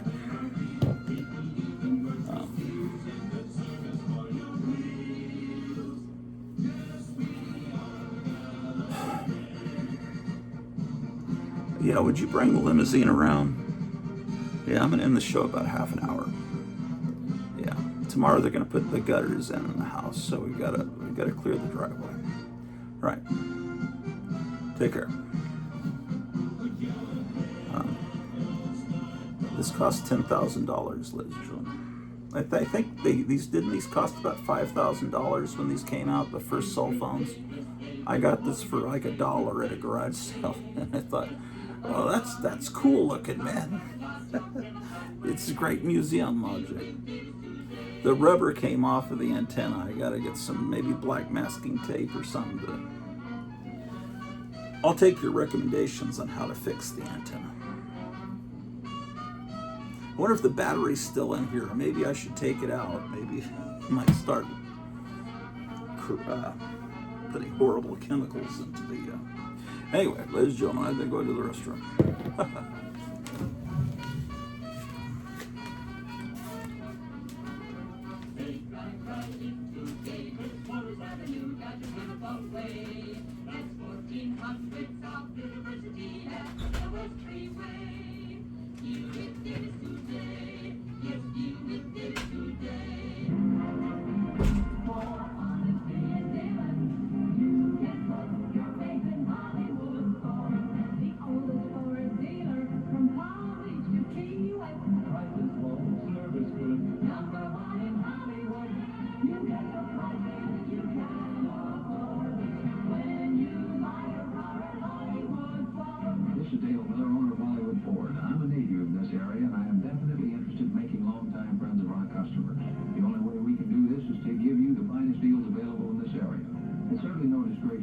and save as much money as you can. And since we have such an efficient operation, since our location in Hollywood is in an area of low rent and overhead, and since we pay no more for our cars than any other Ford dealer in this area pays for his, we can save you money. So before you buy that new Ford, see us in Hollywood Ford in Hollywood. You get the prices you can afford when you buy your car at Hollywood Ford. Jimmy Root tells the truth. Jimmy Root tells the truth. We're the wildest raiders here in town at the Jimmy Root Motor Company. Best new car buys you ever did see. Best used car buys, yes, you'll agree. Little Bakers, Packers too, at the Jimmy Root Motor Company. See McFadden now. For Ford Motor Service that really stands the test. See the largest Ford service department in the Middle West. McFadden's 35 years experience is your sure guarantee. For Ford sales and service plus reliability. Midwest is best for a new Chevrolet. Midwest is best, come see our display. Midwest is best, bring the family today. Midwest is best for a new Chevrolet. Arriba, arriba! I got the fine new car, I'll buy a quality car at Standard Motors today. Hey! Oh, big model car, one older car. Standard Motors today. Hey!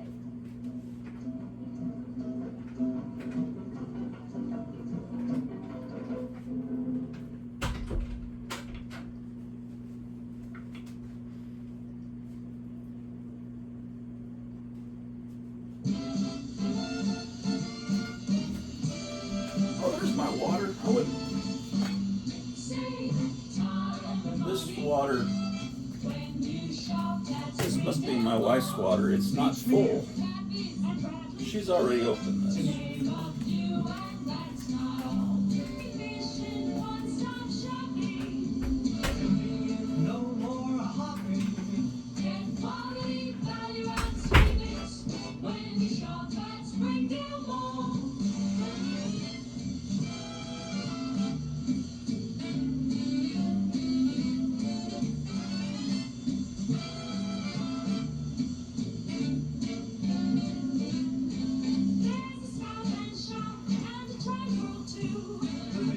Discounts there for you. Get quality, value, and savings when we shop at Springdale Mall. Solid is the taste of the time. When the snack this good, tastes as fine as it should. You love solid after only one bite, 'cause it's peanuts, wafers, and slime. New Summit cookie bars. They're chocolatey with crisp baked wafers and crunchy peanuts. Found some bubblegum cards here that I'm going to take downstairs and go with the other bubblegum cards.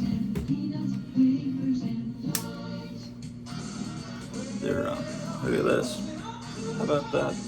Operation Desert Shield.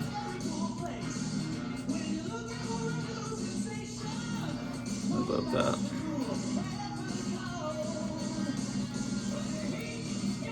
Look at that. Colin Powell.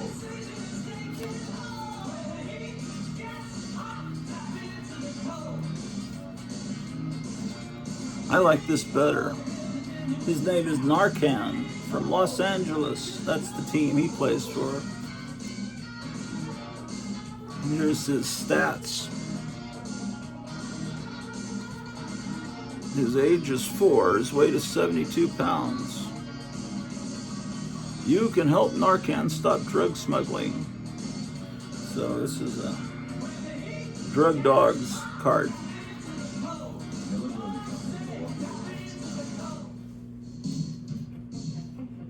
Here's Alex from El Paso.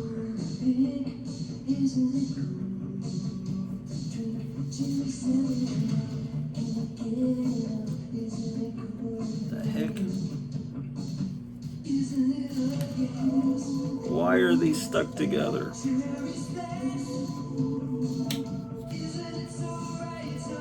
I see. Okay. This is Miguel Hernandez, deputy sheriff, who walks around with a snake over his shoulder. He's,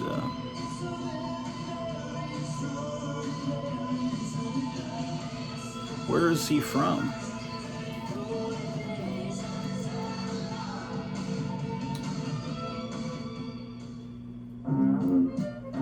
He's from somewhere. Here's another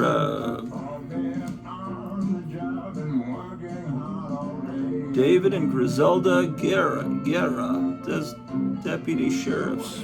I guess they're a husband and wife team.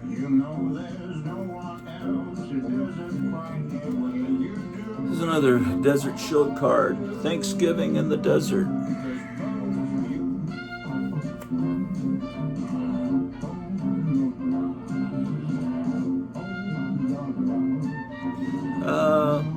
I was at a store, they were about to just toss these cards out. It's Bill McCall from the Chicago Bears. I thought they have a cool look to them, a very cool look, even though I'm not a sports person.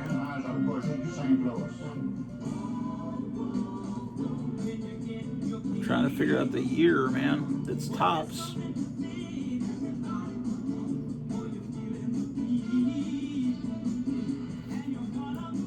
How do you get the year off these things? It looks like 50s to me. If it's early 60s, that might be. This is Bill Stitz from the Detroit Lions. Oh, I guess it's got the year on it. I guess it's 56. Is that right? Or maybe it's card 56. I don't know. Maybe they're 56. They look cool to me. This is Jack Long from the Duncanville Police Department. That's where Duncanville Books and Comics is. He joined in 1976. That's probably, maybe that's where I got these cards.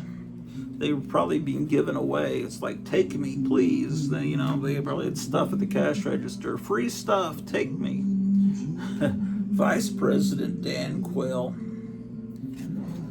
Is he still around?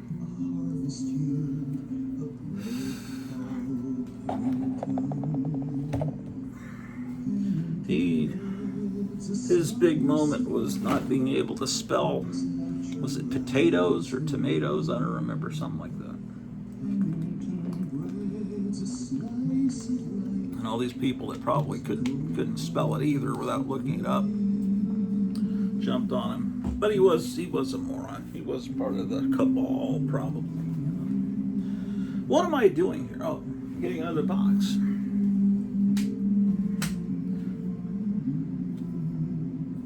How about that? I like the commercials better earlier. This is getting a little lame here. Alcoa presents the first edition singing about soft drinks in aluminum drink-top cans and bottles with twist-off caps.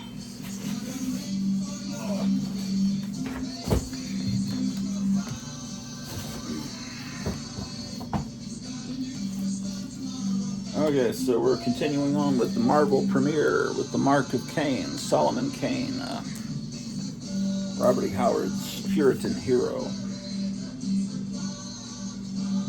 And then I remember getting this book, 3D Man. Okay, what is it? I'll look through it. See if there's anything worth looking at here. Look for the word aluminum on the top. And the easy way to liberate soft drinks in bottles is with Alcoa. This was, Easy open caps. And you can even it's weird. This Marvel premiere with Black Panther, he's fighting against the Ku Klux Klan, but look how they wrote Klan in the exact same lettering font as the rock band Kiss, which I would think if I was Gene Simmons, I'd be upset that someone was putting Klan in the same letters. But including the S, that exclamation point looks like the Kiss S, which actually comes from the German SS, which wasn't a very good organization either. So I guess that's what he gets for adopting the SS symbol. Okay, this to me was Marvel's attempt to do a Jonah Hex, but it only lasted one issue. And all that, lots of stuff. Oh, there.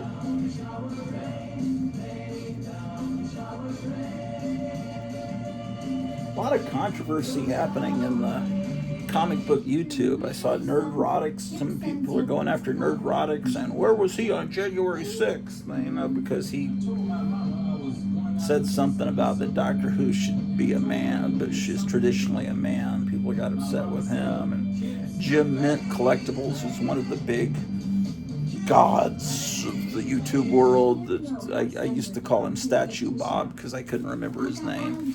Because it's Comic Tom and there's Statue Bob. And anyway, he's got his own controversy going on. Someone came out from his past that he used to work with named Manimal, and he's given an inside skivvy on him, and it's all kinds of stuff. And there's Sticky Goose is roasting people in the community. It's all kinds of stuff going on. This Doctor Who comic is, as I recall, has an interesting look, or seemed like at the time it did.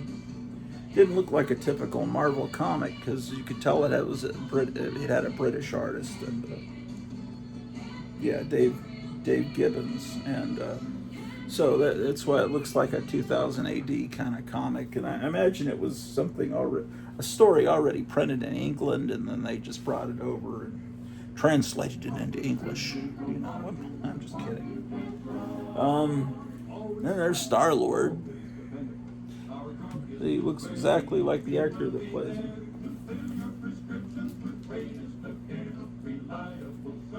Yeah, and then, you know, Guardians of the Galaxy.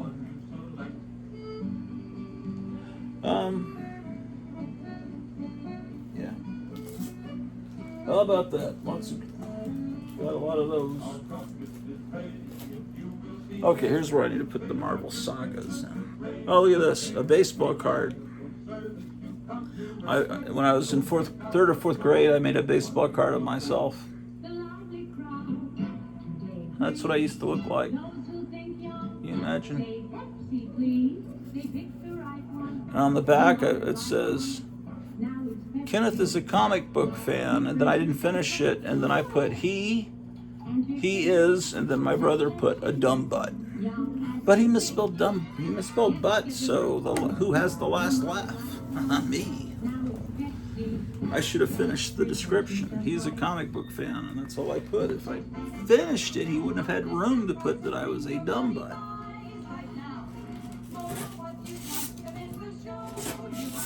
I haven't heard from my brother in several years. Hopefully I'll hear from him again.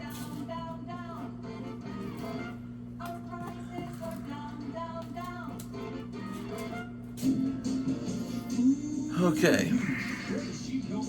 So we got Marvel Saga number 6.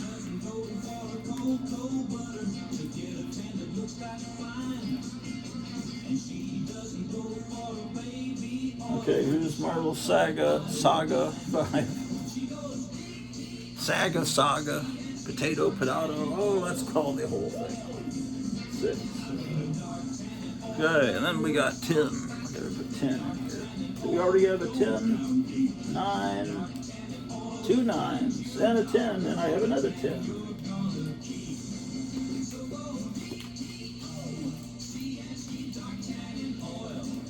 And then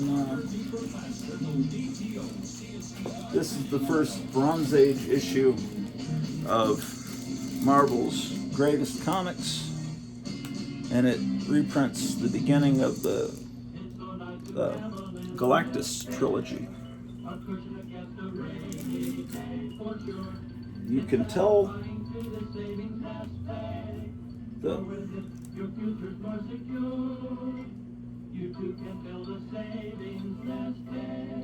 Show you how you can tell the difference.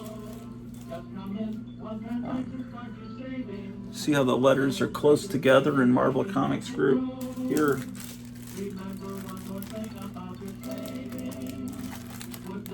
see how they're kind of more spaced out here? The M-A, here the M-A are tightly together.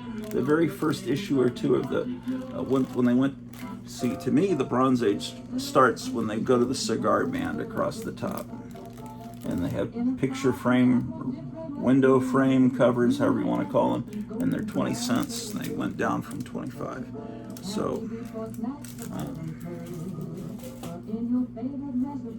these books are somewhat affordable still, as opposed to the original, you know,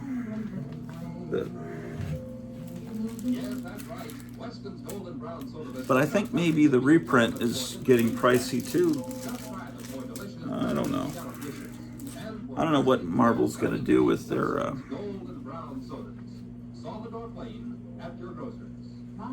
with the movie. Yeah, I already heard the Silver Surfer is going to be female. You know, the Penguin was female. And then if you complain, it's like, what, are you a bigot? Why can't they be women characters? This is the first issue of the Galactus trilogy, but the beginning, they're wrapping up an adventure with the Inhumans, and it was. It's not until you get a few pages in that they wrap that up, and then you start seeing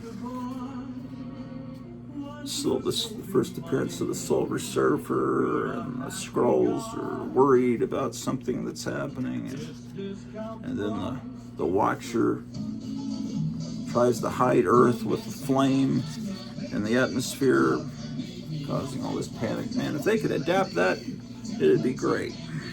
But we'll see. I don't have high confidence. I have more confidence right now with what James Gunn is doing over with the rival DC company, because I know that James Gunn loves comics, and I don't know that the people at Disney have any real care for their original material, besides advancing their Marxist agenda. So we'll see. But anyway, this is Marvel's Greatest Comics 35.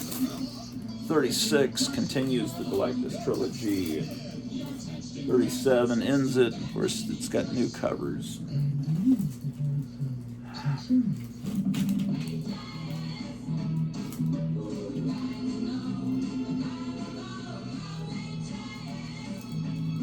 Marvel Spotlight #1. What was that, Red Wolf or something? I don't have that, but I do have the first Werewolf by Night, #2. And this is right as the Bronze Age is beginning. You see the letters are kind of wonky. The M looks like it's too big. It's like they're just starting to paste them all together. And this is still a quarter, and then it would go to 20 cents. Here's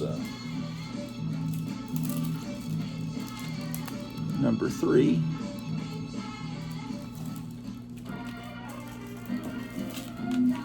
I have 2 copies of 3. Because this is the stuff I loved as a kid. And then later, that's such a beautiful cover. Michael Plug was an apprentice to Will Eisner, of the Spirit of, and you can completely see the Will Eisner influence there. I have 2 copies of 4. #5. Guys, what would you say the condition is? I bought this at the 7-Eleven down the street from me in Hampton, Virginia. I'm wondering if I colored in spine ticks as a kid back in the 70s. I don't know. I don't think I did. because I can still see them. Anyway, this is a big deal book. It cost me 20 cents way back then, 2nd grade. I loved monsters. That was my thing before I got into superheroes. Here's 6. I wonder if I have a complete run. I think I do. I wonder. These are just such marvelous things to see on the newsstand. It's just like Michael Plug's art. Wow, there was some great art back then. 8. I remember buying this at the PX 100. I remember this. This one, I think we'd moved to San Antonio by then. Okay. Now I'm missing 9, 10, and 11. What were 9, 10, 11? Were those Ghost Rider issues? Because it seems like Ghost Rider about this time got his own comic. I'll have to look up and see what 9, 10, and 11 were. Here's the first appearance of Son of Satan, which I think they just did a facsimile of recently.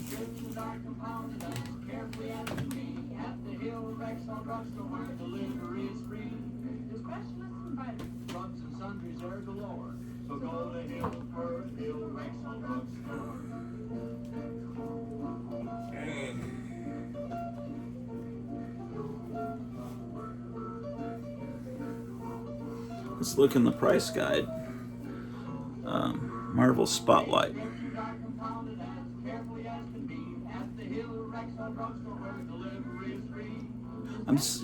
Why am I so dependent on the phone? I'm recording this with my phone, so I said, well, I can't look up to see what those issues of Marvel Spotlight were, because, well, why not use a book? You know, which is how we used to do it in the old days. Marvel Spotlight. Boy, the print's even smaller in the new price guides. This is one from a while back. I'd say this is 1989 probably. That's why it's got Batman on the cover, because the movie was out. Marvel.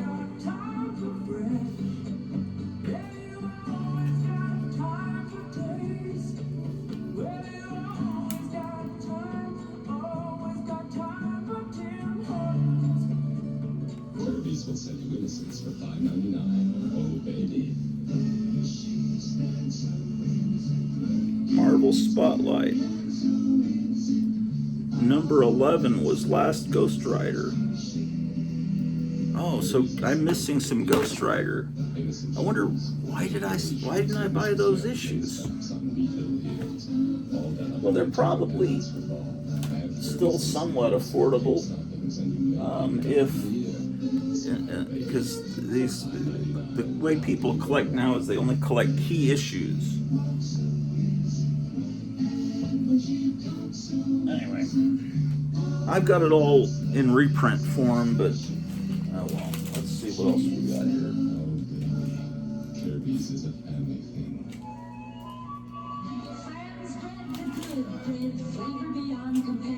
This is the first Moon comic devoted to Moon Knight. He had started in Werewolf by Night.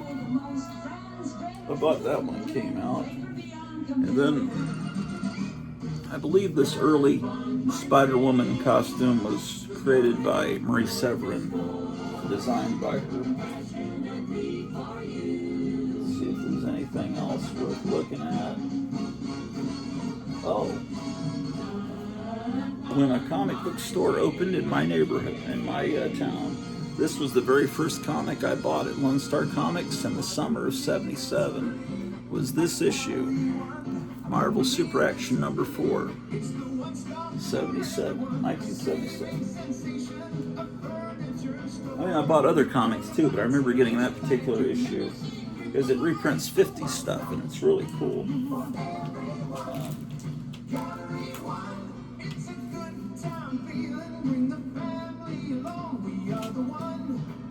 This is a wonderful comic that reprints the Hulk and Submariner from Tales to Astonish.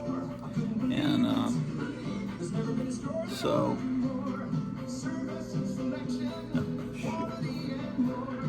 it's Kirby doing the pencils and Bill Everett doing the inks. What a great combination. That's a great combination.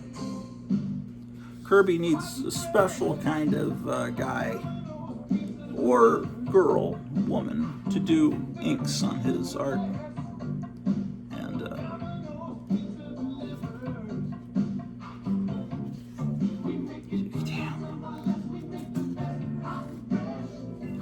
you know, the original Tales to Astonish comics are somewhat affordable, at least in comparison to other Silver Age comics. But this is a very inexpensive way to get these books in early Bronze Age form. They're reprinting books from about 7 years before. They weren't really old stories, but if I was 7 when those 20-cent comics were coming out, that was literally a lifetime ago, and so it seemed like forever.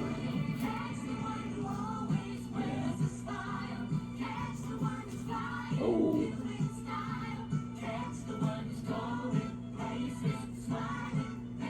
See, my earliest Marvel team-up is Spider-Man and Thor.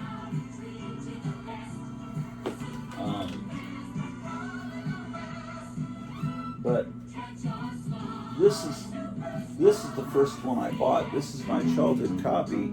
I bought this off the rack at that same 7-Eleven where I got that Marvel Spotlight Ghost Rider. So this is my first Spider-Man comic. And it was bought because of the werewolf, really, not Spider-Man. It wasn't for another year, maybe a year and a half, before I really discovered how great Spider-Man was. By first reading the Fantastic Four Galactus trilogy reprinted in a treasury form. Okay. A solution for your resolution from HFC. Use our money to get the most out of life. Come on into HFC. What? Why is this metal, man?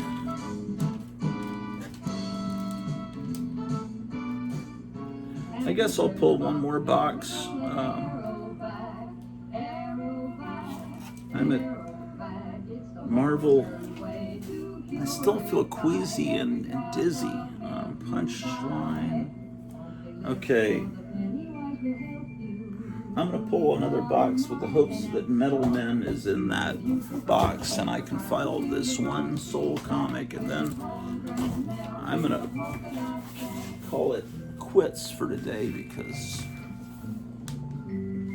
this is I tried to upload yesterday's show to Rumble and it wouldn't upload. It was too long. But when I tried to upload a 2 hour and 30 minute one, it would take it, but it won't take a 2 hour 45 minute one. That must be too many, just too big. It's a shame. I wish Rumble could do that, so I wouldn't have to use this YouTube format. Do you know about the little white tablet in the little green pocket roll? Just waiting for the moment when I need them to bring your acid indigestion under control. This may be too high, man.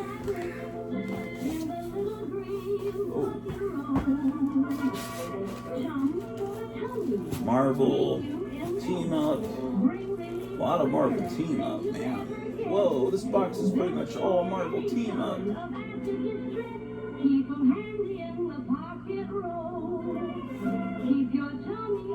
And then there's also Marvel Triple Action, which also reprinted Fantastic Four stories.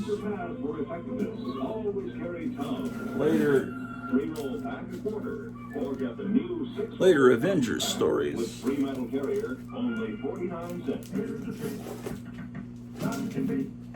Oh, then Marvel 2-in-1. Yeah.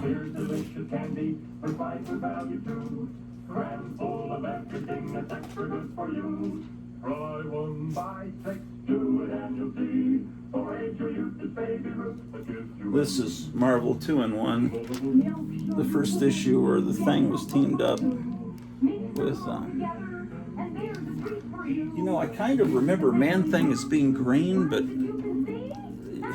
sometimes he's depicted as brown. Or greenish brown. It's almost... But anyway, this one is my childhood copy. This one I picked up from the Stop and Go, or near my house in San Antonio. The first issue, they made a mistake and put Marvel 2-on-1. But I love the Thing, and by this point I was all into superheroes when Marvel 2-in-1 started, so I picked this up every month. We've got 2 copies of that.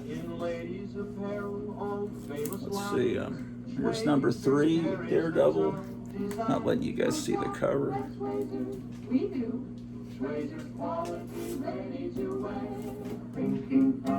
Here's 4. 2 copies of 4. 5. This is another one I got off the newsstand rack. That's 5. Let's see how long I go before I break the run. There's another. I got 2 6s, 3 6s. I got 4 copies of number 6. Here's number 7. So you've got a couple of copies of this. These are inexpensive to buy, and they're fun. This is when that book came out. I got that for Christmas. Number 7. Another. Ooh, okay. I'm missing 8 and 9, but I'm back for number 10.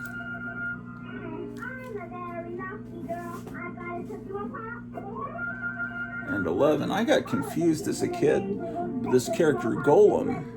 I confused him with a character that I think they introduced in supernatural thrillers called It, the Living Colossus. And then Golem, I thought, is Golem the same guy?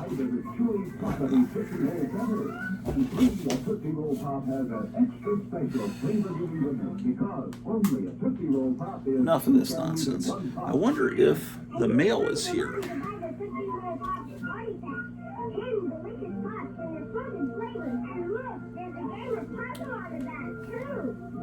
Yeah, did you check the mail? Anything? I'm gonna go check it. All right, we'll talk later. Let's go check the mail. I'm expecting a package from Charlton 66. It's not supposed to be here until Thursday, but just in case he mailed it next day priority and it's here today, I don't think it will be.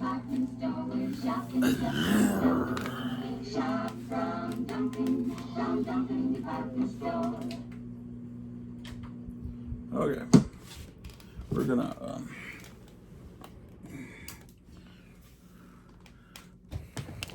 gonna ease on down the road, down to the to see what the mailman has brought us. Bob the mailman.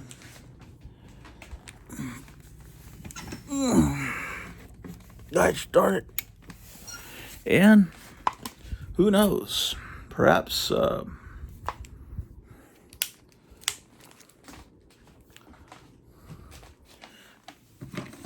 sometimes wonderful surprises come in the mail.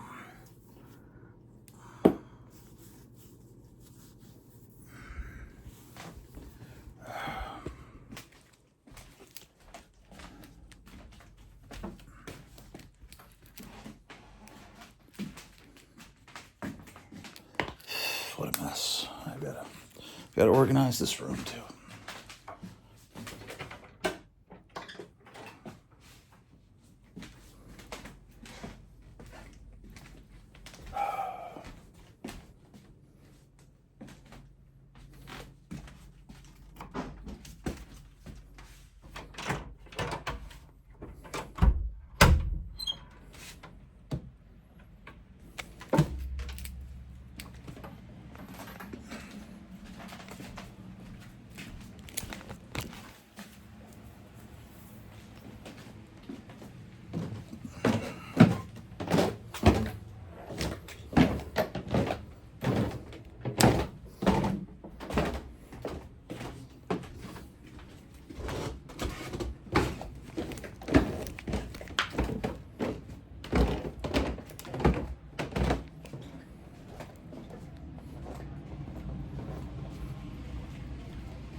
Why, it's 12:20 here. They showed up to my hotel, but thank God the Venezuelan authorities were able to get me out of the I wonder what's going on in the news. You lose yourself in the comic room, you don't have any idea what's going on in the world. When I went upstairs, it was cloudy and windy and felt like the temperature had dropped down to the level where it felt like it was fall already. But let's see. Well, it's still a little overcast out here.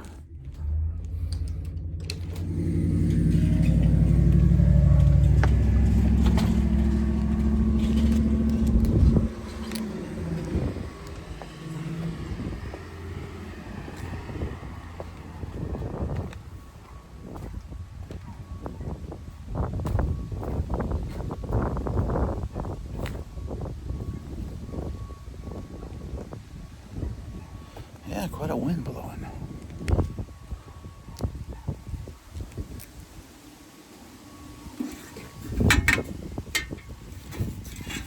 Got an ad, another ad, and then a whole bunch of ads.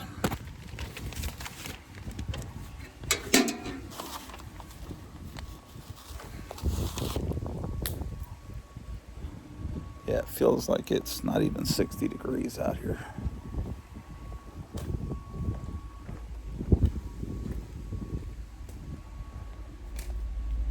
Oh, looks like they picked up the trash already. Let's wheel the trash can back.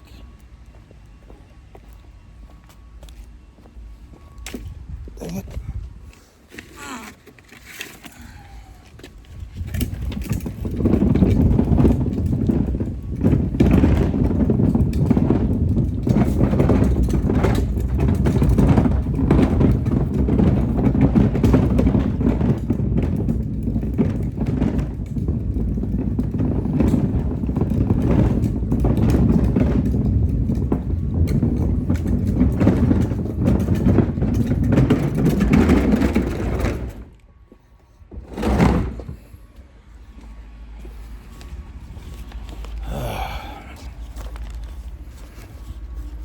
Garbage.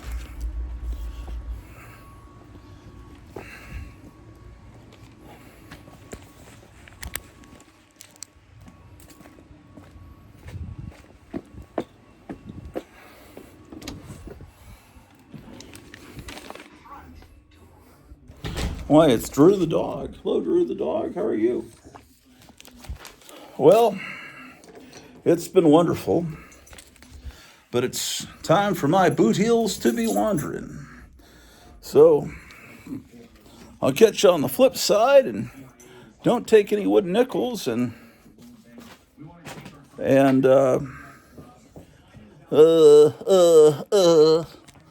all I say is I don't know why you guys watch this channel. Oh, I'm doing a GoFundMe, and I forgot to give you the address to it. No, I did give you the address to it. Make sure you donate to it. At least try donating $5. I'm just trying to see if the thing still works.